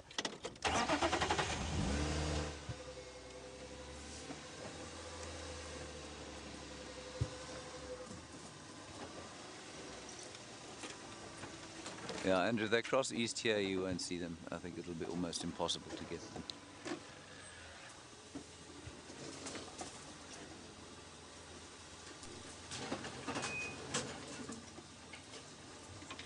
Yes, we won't be able to cross here, I don't think, Brian, do you? We can try, but Hmm. it might be the last thing we ever try. It must be the last thing we do. All right, I'm going to consider what to do here, everybody. We've just got them moving down through there. While we do that, let's go across to Brent and find out what he's doing.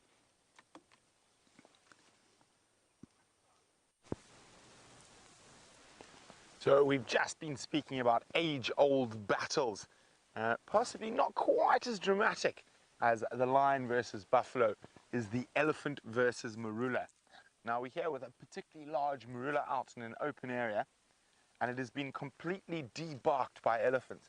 And that has actually sealed this marula's death, so to speak.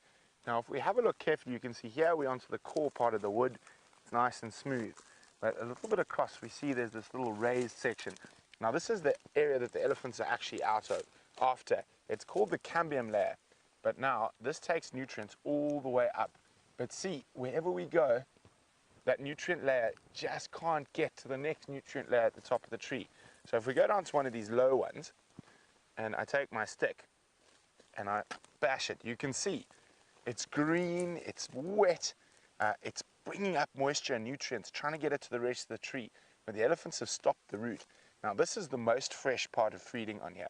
If we sneak a bit further around, and this is how the marula tree is actually going to die, because there's often little spots where the nutrients can get up, but this one's not the case.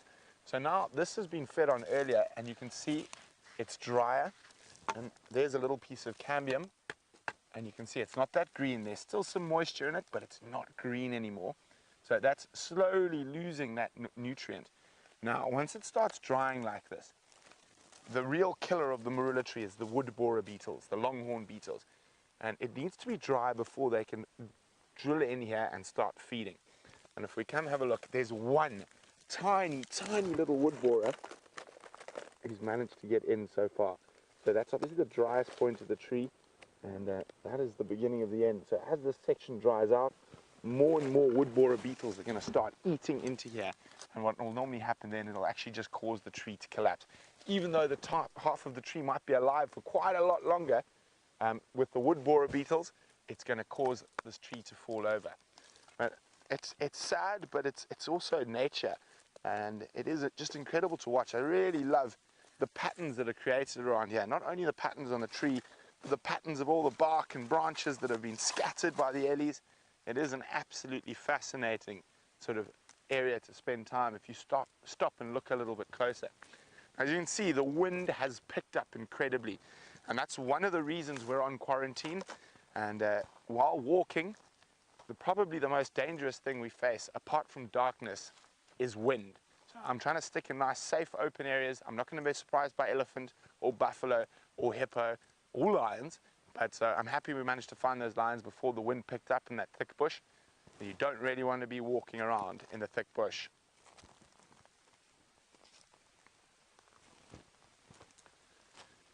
Hi Mika. Mika's wondering, are there any endemic or invasive plants in the Sabi Sands? The Sabi Sands, they're not really any specialized endemics that only occur here. They occur throughout the low-feld biome. We have some trees that are rarer than the others, like sneezewoods and saffrons. In terms of invasive plants, unfortunately there are a few. One of the worst, in my opinion, is red star zeno, which is a flower.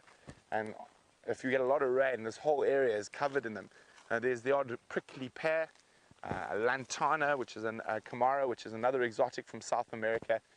But there are programs to eradicate those exotic plants. But in terms of endemics, not too many.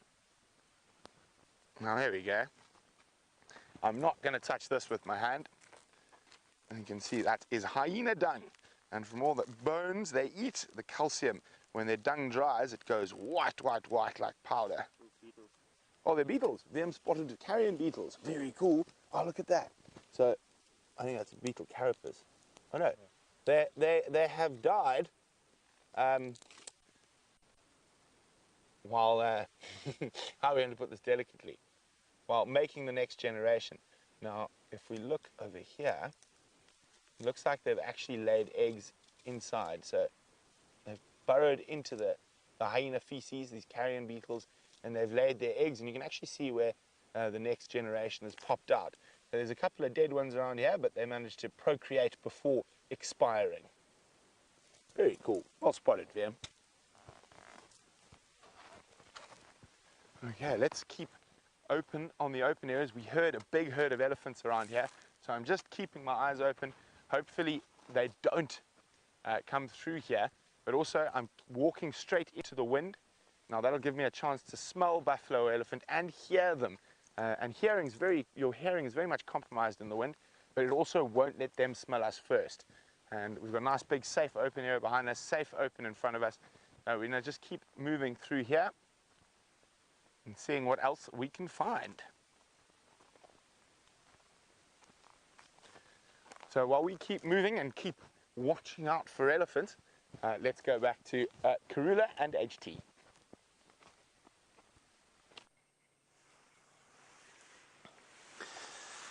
Well, there's been loads of action on Safari Live this morning, hasn't it been fantastic, hey? With Brent and James, what they've been doing on the other side there.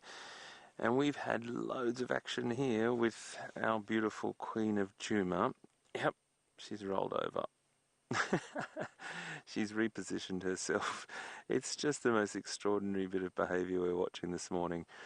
One of her eternal enemies, or leopard's eternal enemies, as I've used the term many times before, the hyena, always associated with, eventually associated with a leopard and its kill. And you've got Karula lying down about 20-25 feet away from her, completely stretched out, both knowing from each other that they're avoiding confrontation. For what reason, we don't know. The hyena had no intention of getting up and running towards Karula as she came down out of the tree, and Karula had no intention of going any closer to her. So it's not. Look, we sat here with Taxon from Juma, an amazing guide, and Andrew from Cheetah Plains a second ago, and they both said that they'd never seen this before in all their time here in the bush. Excuse me.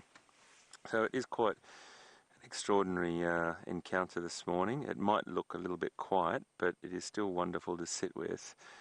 And I don't think we just moved off before because we wanted to make sure that other people had the opportunity to come and see this as well. and we've just come back now. The morning sun is starting to break through the cloud, and we are still sitting here with Karula and this hyena. Now the cubs are well away from here, probably twice the distance away from the hyena, lying down in a safe spot with quite a good vantage point where they can see the hyena, but there's just no movement at the moment. Everyone's relaxed. It will change, of course it will change, and that's why we want to sit around here and wait, but obviously having manners for other people that would like to come and see this as well. So, really interesting behaviour this morning. Yesterday, just to give you the bit of the backstory, firstly, let me say this: if you're a new viewer to Safari Live, welcome. It's great to have you on board, and obviously for our regular Safarians, brilliant to have you always. Yesterday we went to leopard school. Karula killed that impala about 36 hours ago and did some beautiful behaviour down there, teaching the cubs, letting the cubs eat, covering the scent, protecting her youngsters. And it was just down in this drainage line that Gendre's panning around to see down there. It doesn't really look much, but just down to the left of Karula was a carcass. Now it's in the tree. Right up in this tree that we're panning up to now is just hanging in there. It's a little bit tricky to see, but that's the remnants of the impala up there. Now, she hauled it up the tree, and that was pretty fantastic to watch as well, always, the strength of a leopard hauling a carcass up a tree. And then she placed it, she really wedged it into this tambuti tree and got it in there so it wasn't going to fall out. And as she helped down, she went back over to where the carcass was, and she started to cover up the scent of that carcass, the position that it was in. And she was really obviously doing that, covering the area with leaves and dirt to hide that scent and give her a little extra time for her cubs to get up into that tree safely. And then we watched Hasana, the male, climb up the tree and start to eat the carcass. He had his fill. He went down.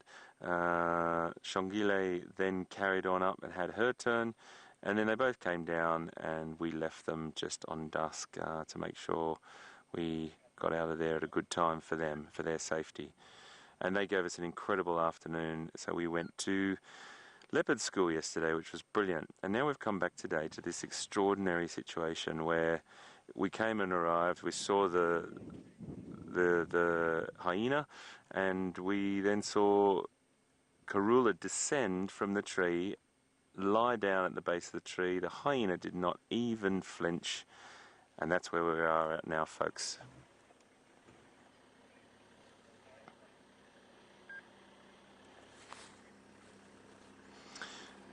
I think we've got a question from, is it Christy? Just let me confirm the name. We just got another vehicle arriving.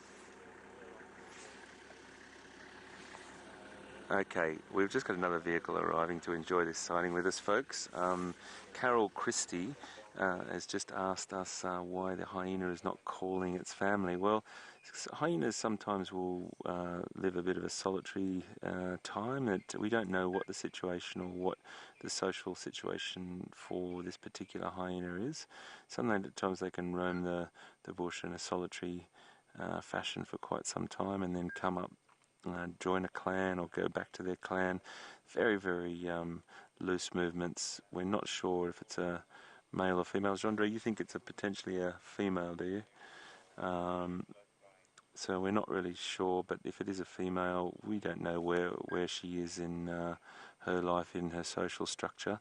So she may have picked up this scent. We've had a regular group or clan of hyena here for some time, and they moved off Gendre how long ago? About a month ago. Gendre is telling me they moved back or moved away.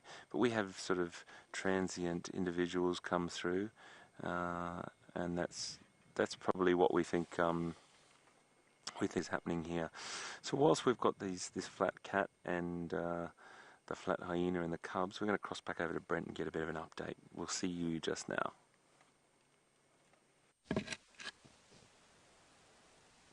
So we've found a tree that is a little bit further down the line than the last marula tree we looked at. So if we have a look here, you can see that's that cambium layer I was talking about earlier. And when I was touching it, we were getting a little bit of greenery or moisture. And now there's nothing. It is completely dry, no moisture. And you can see there's almost not much left of the tree. And you can see massive wood borer beetles, giant longhorn beetle holes, all in here where they've burrowed in. So it's probably not the safest spot to be standing on a windy day, but so that basically compromises the whole interior of this marula tree. And then one of my favorite little designs that you don't see too often outside of trees that have been eaten is when you've got the smaller wood borers that aren't quite strong enough. While they look for a spot to dig into, they make these incredible patterns on the wood. Look at that, and that's absolutely spectacular. It's so delicate. Oh, very, very nice. But of course, like when anything dies out here, it provides food for lots of different things. And you can see termites have been here. You can see there's actually something's knocked off. This is where termites were. And they might be even in the center, using those holes made by the wood borer beetles to get right into the heart of the tree. Now, if we look down at the base here, you can see it's a disused one, so that they've moved away from here. But this was incredible how they're able to stick individual grains of sand together to be able to form a protective layer from the sun on the outside. And they've eaten what they wanted to. I think they've come for the cambium layer, and this pith in the center of the wood is not really appealing to them too much. But of course, in this sort of absolute, it almost looks like a war zone around us, where all the branches have fallen, termites have eaten them, termites have come and eaten and then left the parts they don't want, and the wood borer beetles are going to eat that. Let's just see what happens if we break open one of these. We might find scorpions, spiders. Give it a good kick. And you can see the termites have eaten, to a degree, the parts they want. Let me just get... Okay, so you can look at that. So what's happened is the wood borer beetles have let them have access into the center part, into the core. And the wood borer beetles have eaten what they want. The termites have come in next and basically just cleaned it out and only left the part that they find unpalatable. And this isn't that incredible. Nothing goes to waste out here. And I'm quite sure during the next summer season, something will come back and eat what's remaining of this wood. Amazing. Now, if we go even further along, we've gone from 1 degree to the next degree, and we're going to go to pretty much the final degree. And it's not too far away. And it won't take very long either. And this process will happen in a year or two. So Virm's going to show you what the tree looks like. And next to it's a healthy marula. So that's what it would look like if it had its cambium layer and its bark.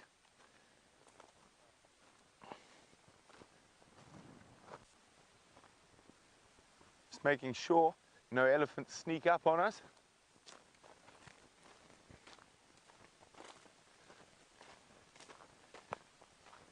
Now this is not a marula. This looks like a knobthorn, so the wood's a bit harder. But in a 2 years, 3 years, this is basically all that's going to be left of a tree. Now this wood's a bit harder than the marula, so there's a bit more left. And as if it was a marula, there would probably be nothing left there. Well, you can see Herbie behind me. He's looking for scorpions and hohos and stuff for me. Now a branch like this is a great place to have a look underneath. Can we see anything, Virm? Not yet. Oh, this is an ideal spot for spiders. Okay, let's turn this over a bit so we can see a bit more underneath, and then we'll put it back in the same spot. Can we see anything? Oh, there we go. Let me just turn it all, and just find a spot to balance. There we go. Oh, we found something. It is a violin spider. You see, it's a very big one though. You see those little dots on the joint in the leg. Now this is one of the most venomous spiders we get Now, they are very shy and retiring. Oh, there's the egg sac as well, up above. Very, very shy and retiring spider species. They're very difficult to be bitten by, but if they do bite you, they cause massive necrosis.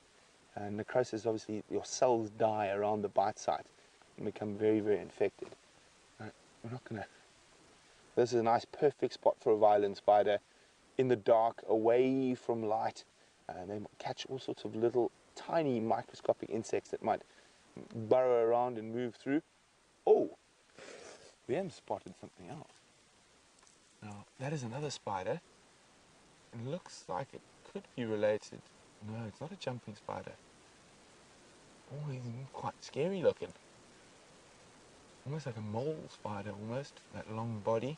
Oh, and also, obviously, a fan of the dark. It's coming out again. Oh, wow, well spotted, Vim. I'm going to have to go have a look what that one might be in the book. I've seen spiders similar to that, but it almost looks like he's built to go underground.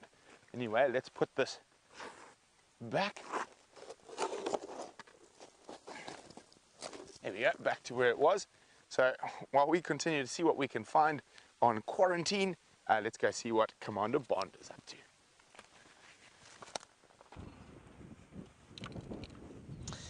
We found some birds, everybody, some red-billed buffalo weavers.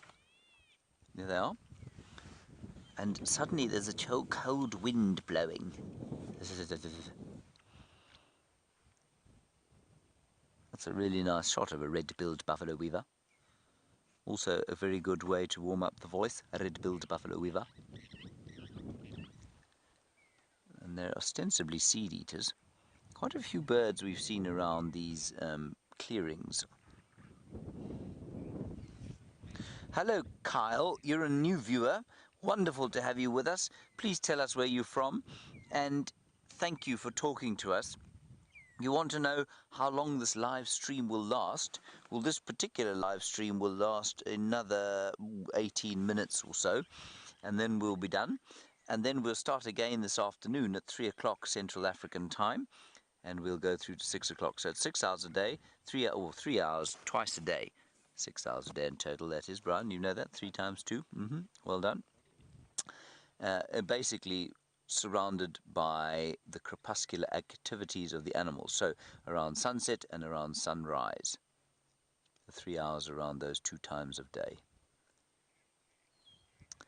And please do talk to us. Well, obviously you are talking to us, but for anybody else who perhaps a new viewer, hashtag SafariLIVE on Twitter if you want to talk. And questions at wildearth.tv. Your questions, unbelievably, will come through to us as we are looking at these animals. So that's a red-billed buffalo weaver, and if you wanted to know about it, you could just type in a question. For example, what is that red-billed buffalo weaver eating? Hashtag SafariLIVE. And Rebecca in the final control will read it into my ear, and I will then answer it, and that entire process will take an astonishingly short period.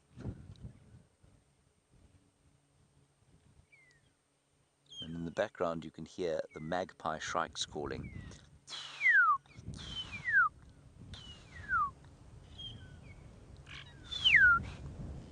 And the birchall starling.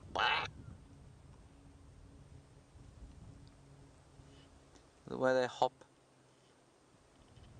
Next time you go outside, everybody, I want you to try and hop across the garden or your patio, wherever it is, or do it in the living room if you like. It's not easy. This bird is moving with remarkable speed and agility, and we kind of watch, I say this a lot, but we watch birds move and we just kind of, I think, pass them off. That walking's not so impressive, we're capable of that.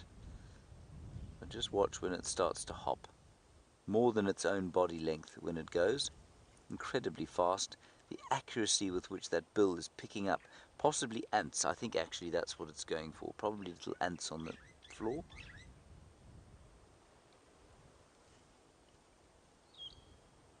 Well, walking looks almost awkward. And that tiny little brain, probably no more or no bigger than the size of a relatively average peanut, is somehow conspiring to instruct that bird's body what to do. It's processing the information it's seeing an ant, deciding that is something good to eat, telling the beak to, or the muscles surrounding the beak to head down to the ground, accurately pick it up and then swallow it and then do it all again, all within a space of a microsecond. It's truly unbelievable. The number of processes involved going through that tiny little peanut-sized brain just for it to pick up one ant are incredible. Well, I think they are. Do you think they are, Brian? I think it's phenomenal. Thank you. Thank you for supporting me there.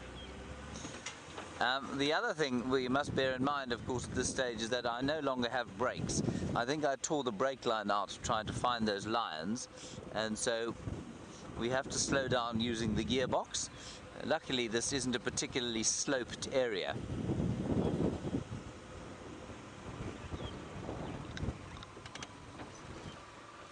Look. This Birchall's cuckoo. Not cuckoo, Birchall's starling. Jody, you want to know about the Birchall's cuckoo and when it comes back.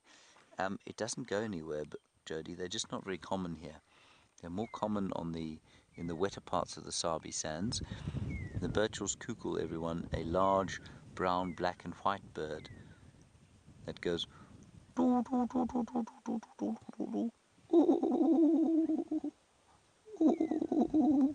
known as the rainbird. And this is the Birchall's cuckoo, named for the same Swedish naturalist. No, he wasn't Swedish, he was English. William Birchall.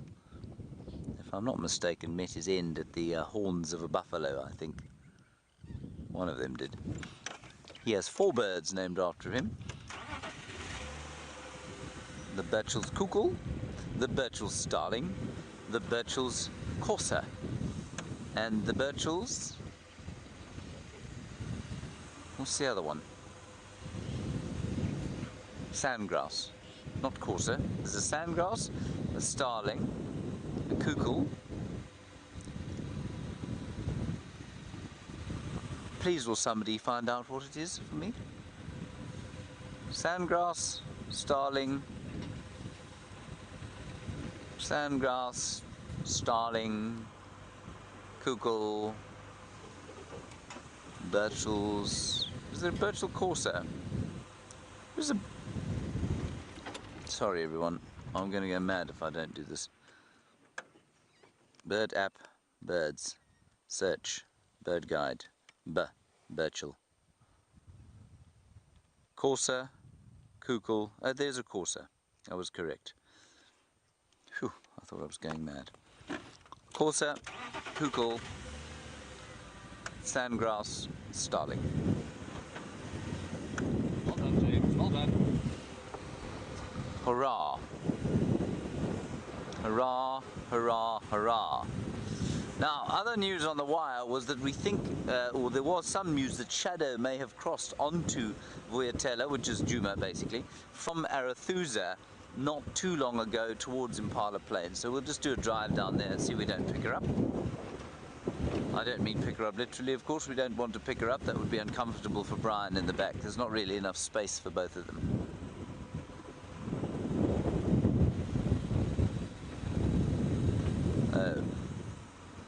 Sally, you're worried that the virtual starling is not in your book and perhaps worrying about the quality of your book if you're not hearing it right. You're not hearing it right, Sally. It's it's probably the wind and my poor pronunciation. It's Birchall, B-U-R-C-H-E-L-L, Birchall. And he was, like I say, a British naturalist called William Birchall, who, like many of his ilk, were knocking about this area in the 19th century. And he had 4 birds named for him. He named the zebra that we see here, the Birchall zebra, he had that named for him. He had the Wahlberger, the fruit bat, named after him. Anyway, and I don't remember exactly how he died, but I think it was in Botswana. One of them died in Botswana while trying to hunt a buffalo. And Sally, I'm sure you'll find the Birchall starling in your book, as opposed to the virtual starling, which you will not.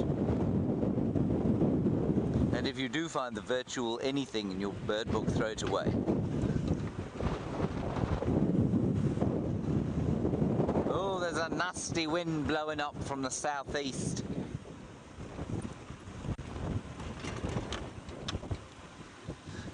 Ginny Hogs, you say, have I ever eaten leaves that have been scent marked before? Ginny, I'd love to tell you, yes, I have, and they tasted just like the buttered popcorn they smell like, but no, I haven't ever managed to eat any leaves that have been scent marked, as far as I'm aware. I think you'll find that it's highly likely I have sampled leaves that have been scent marked, but as you can see, Brian, they've done me none harm at all. None harm has done it me. Can it, Sal? Exactly what you said. We're going to leave you now, everybody. Hand you over to Brent. Thank you for joining us on our drive. The minimalist Thai Thumb says goodbye to.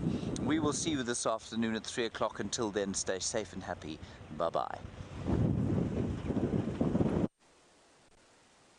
So I'm with the tree that's been pushed over by an elephant, but I am literally in our car park. So VM actually watched it to the roof and then tried to feed it and looked at it and went, that's not going to work. So pushed it off away. So the elephants are really coming to camp at the moment. So we're going to show you. So you can see, there we go, Maggie the Mahindra. And it was a vehicle we haven't seen in a long time. It's Jigger, back from the hospital. And hopefully he'll be up and running shortly. And this is where Wendy sleeps. And this is where Rusty sleeps. And this is very fresh elephant dung. Now, they've literally been in this tiny between the house where the DRC, where everyone stays. And this was, what time last night, VM? 5:30. 5:30 in the evening. Yeah, so 5:30 in the evening, there were ellies all over here. And there we go. Feeding, feeding, feeding. You can see they are absolutely smashing all the trees.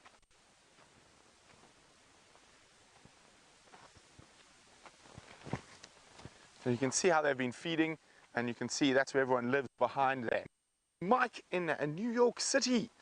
Welcome, Mike, to the end of the bushwalk, but I'm sure you've been with us from before. Mike's wondering, why are elephant females in charge, and with lions, the males are in charge? Well, Mike, elephant females are not truly in charge. They're in charge of that little female group. An elephant bull, like a male lion, is so big and so strong that if he is there, he is the dominant. They will argue and fight, as will lionesses with male lions, but male lions, male elephants, they are the bosses of those herds. There's only one truly matriarchal society out here in the African bush, and that is the spotted hyena. We keep seeing, you can see how the elephants have rearranged everything here. This weeping wattle is completely gone, and hopefully it'll be food for the bushbuck and the nyala.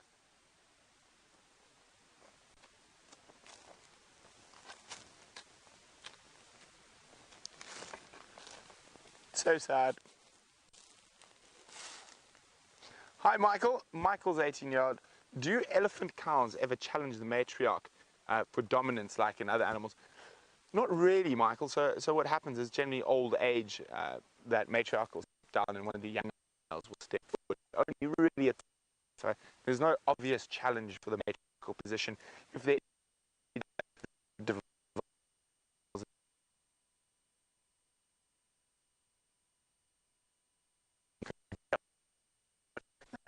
animals have secretaries, there's far more fighting for those.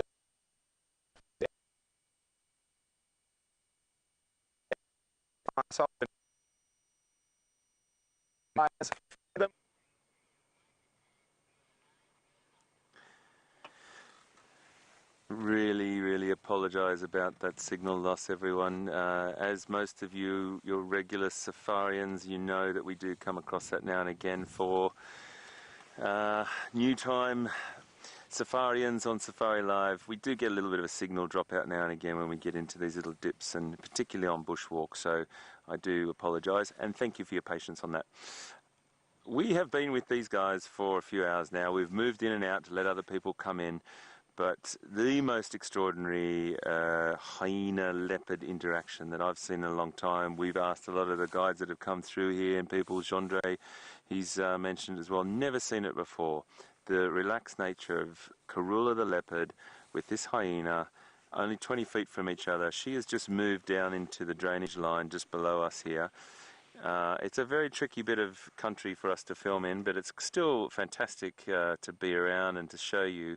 Lots of difficult spots for Gendre to get good pictures, but you know, he's done an amazing job to pull this together this morning, where the location we're in.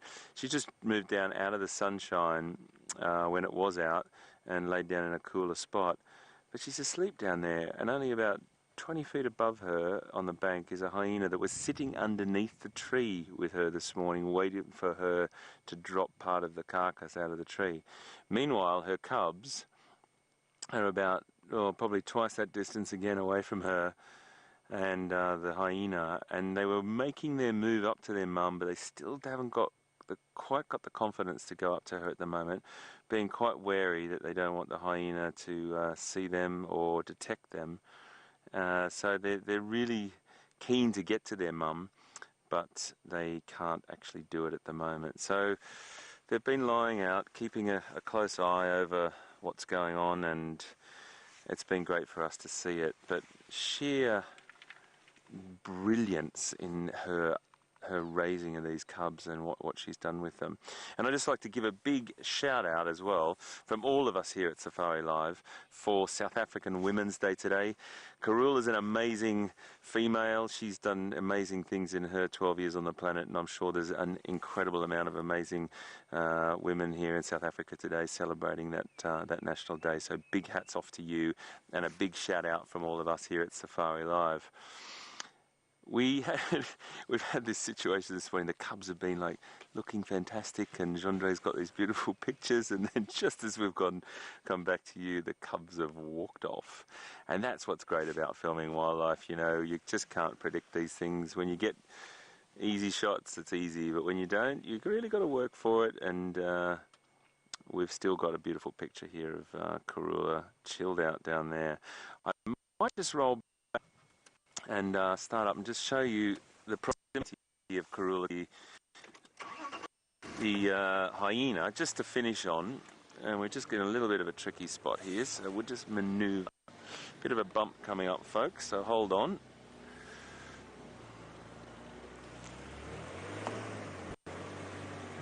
Now, if Gendre can, maybe, is that good enough for you, mate?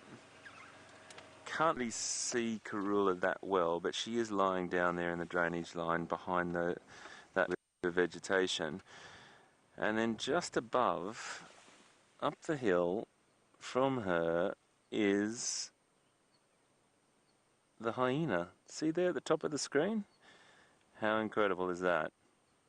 Both asleep, both only 20 feet, 6-7 meters away from each other. And we've had an incredible time seeing them this morning. We thought that there was a bit more action going to happen, but at the same time, excuse me, I'm glad not too much action's happening. Oh, look what I've just spotted now. Hold on, folks. Just hold on. Come on. Little trick.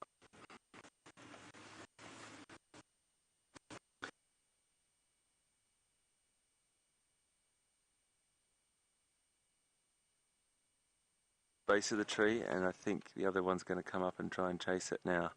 So they're getting a little bit active just at the base of the tree there, sticking his head around the tree. I think you can see him there, just there. I think his sister went up the tree, and it's really tricky to see, folks, because it's so thick in there. But we do see two beautiful, healthy cubs. And I just want to thank you all for watching this morning and watching these beautiful interactions, and from all of the guys and the whole team, everyone in Final Control. Here she goes. Is it she? I can't quite see who's who. It's her going up the tree. It's really difficult, but they are both playing in the tree there. I just want to thank everyone for being with us this morning, and particularly the first hour, which we were doing a school special to just under 1,000 children in schools in New South Wales, Australia, which was a brilliant thing in collaboration with Taronga Zoo, where I'm working now. Folks, thank you very, very much for being with us. We look forward to having you on board this afternoon with us at the same time for our afternoon, our sunset drive. And from Jandre and I and all the team, thanks again. You've been watching Safari Live. We'll see you this afternoon. Bye now.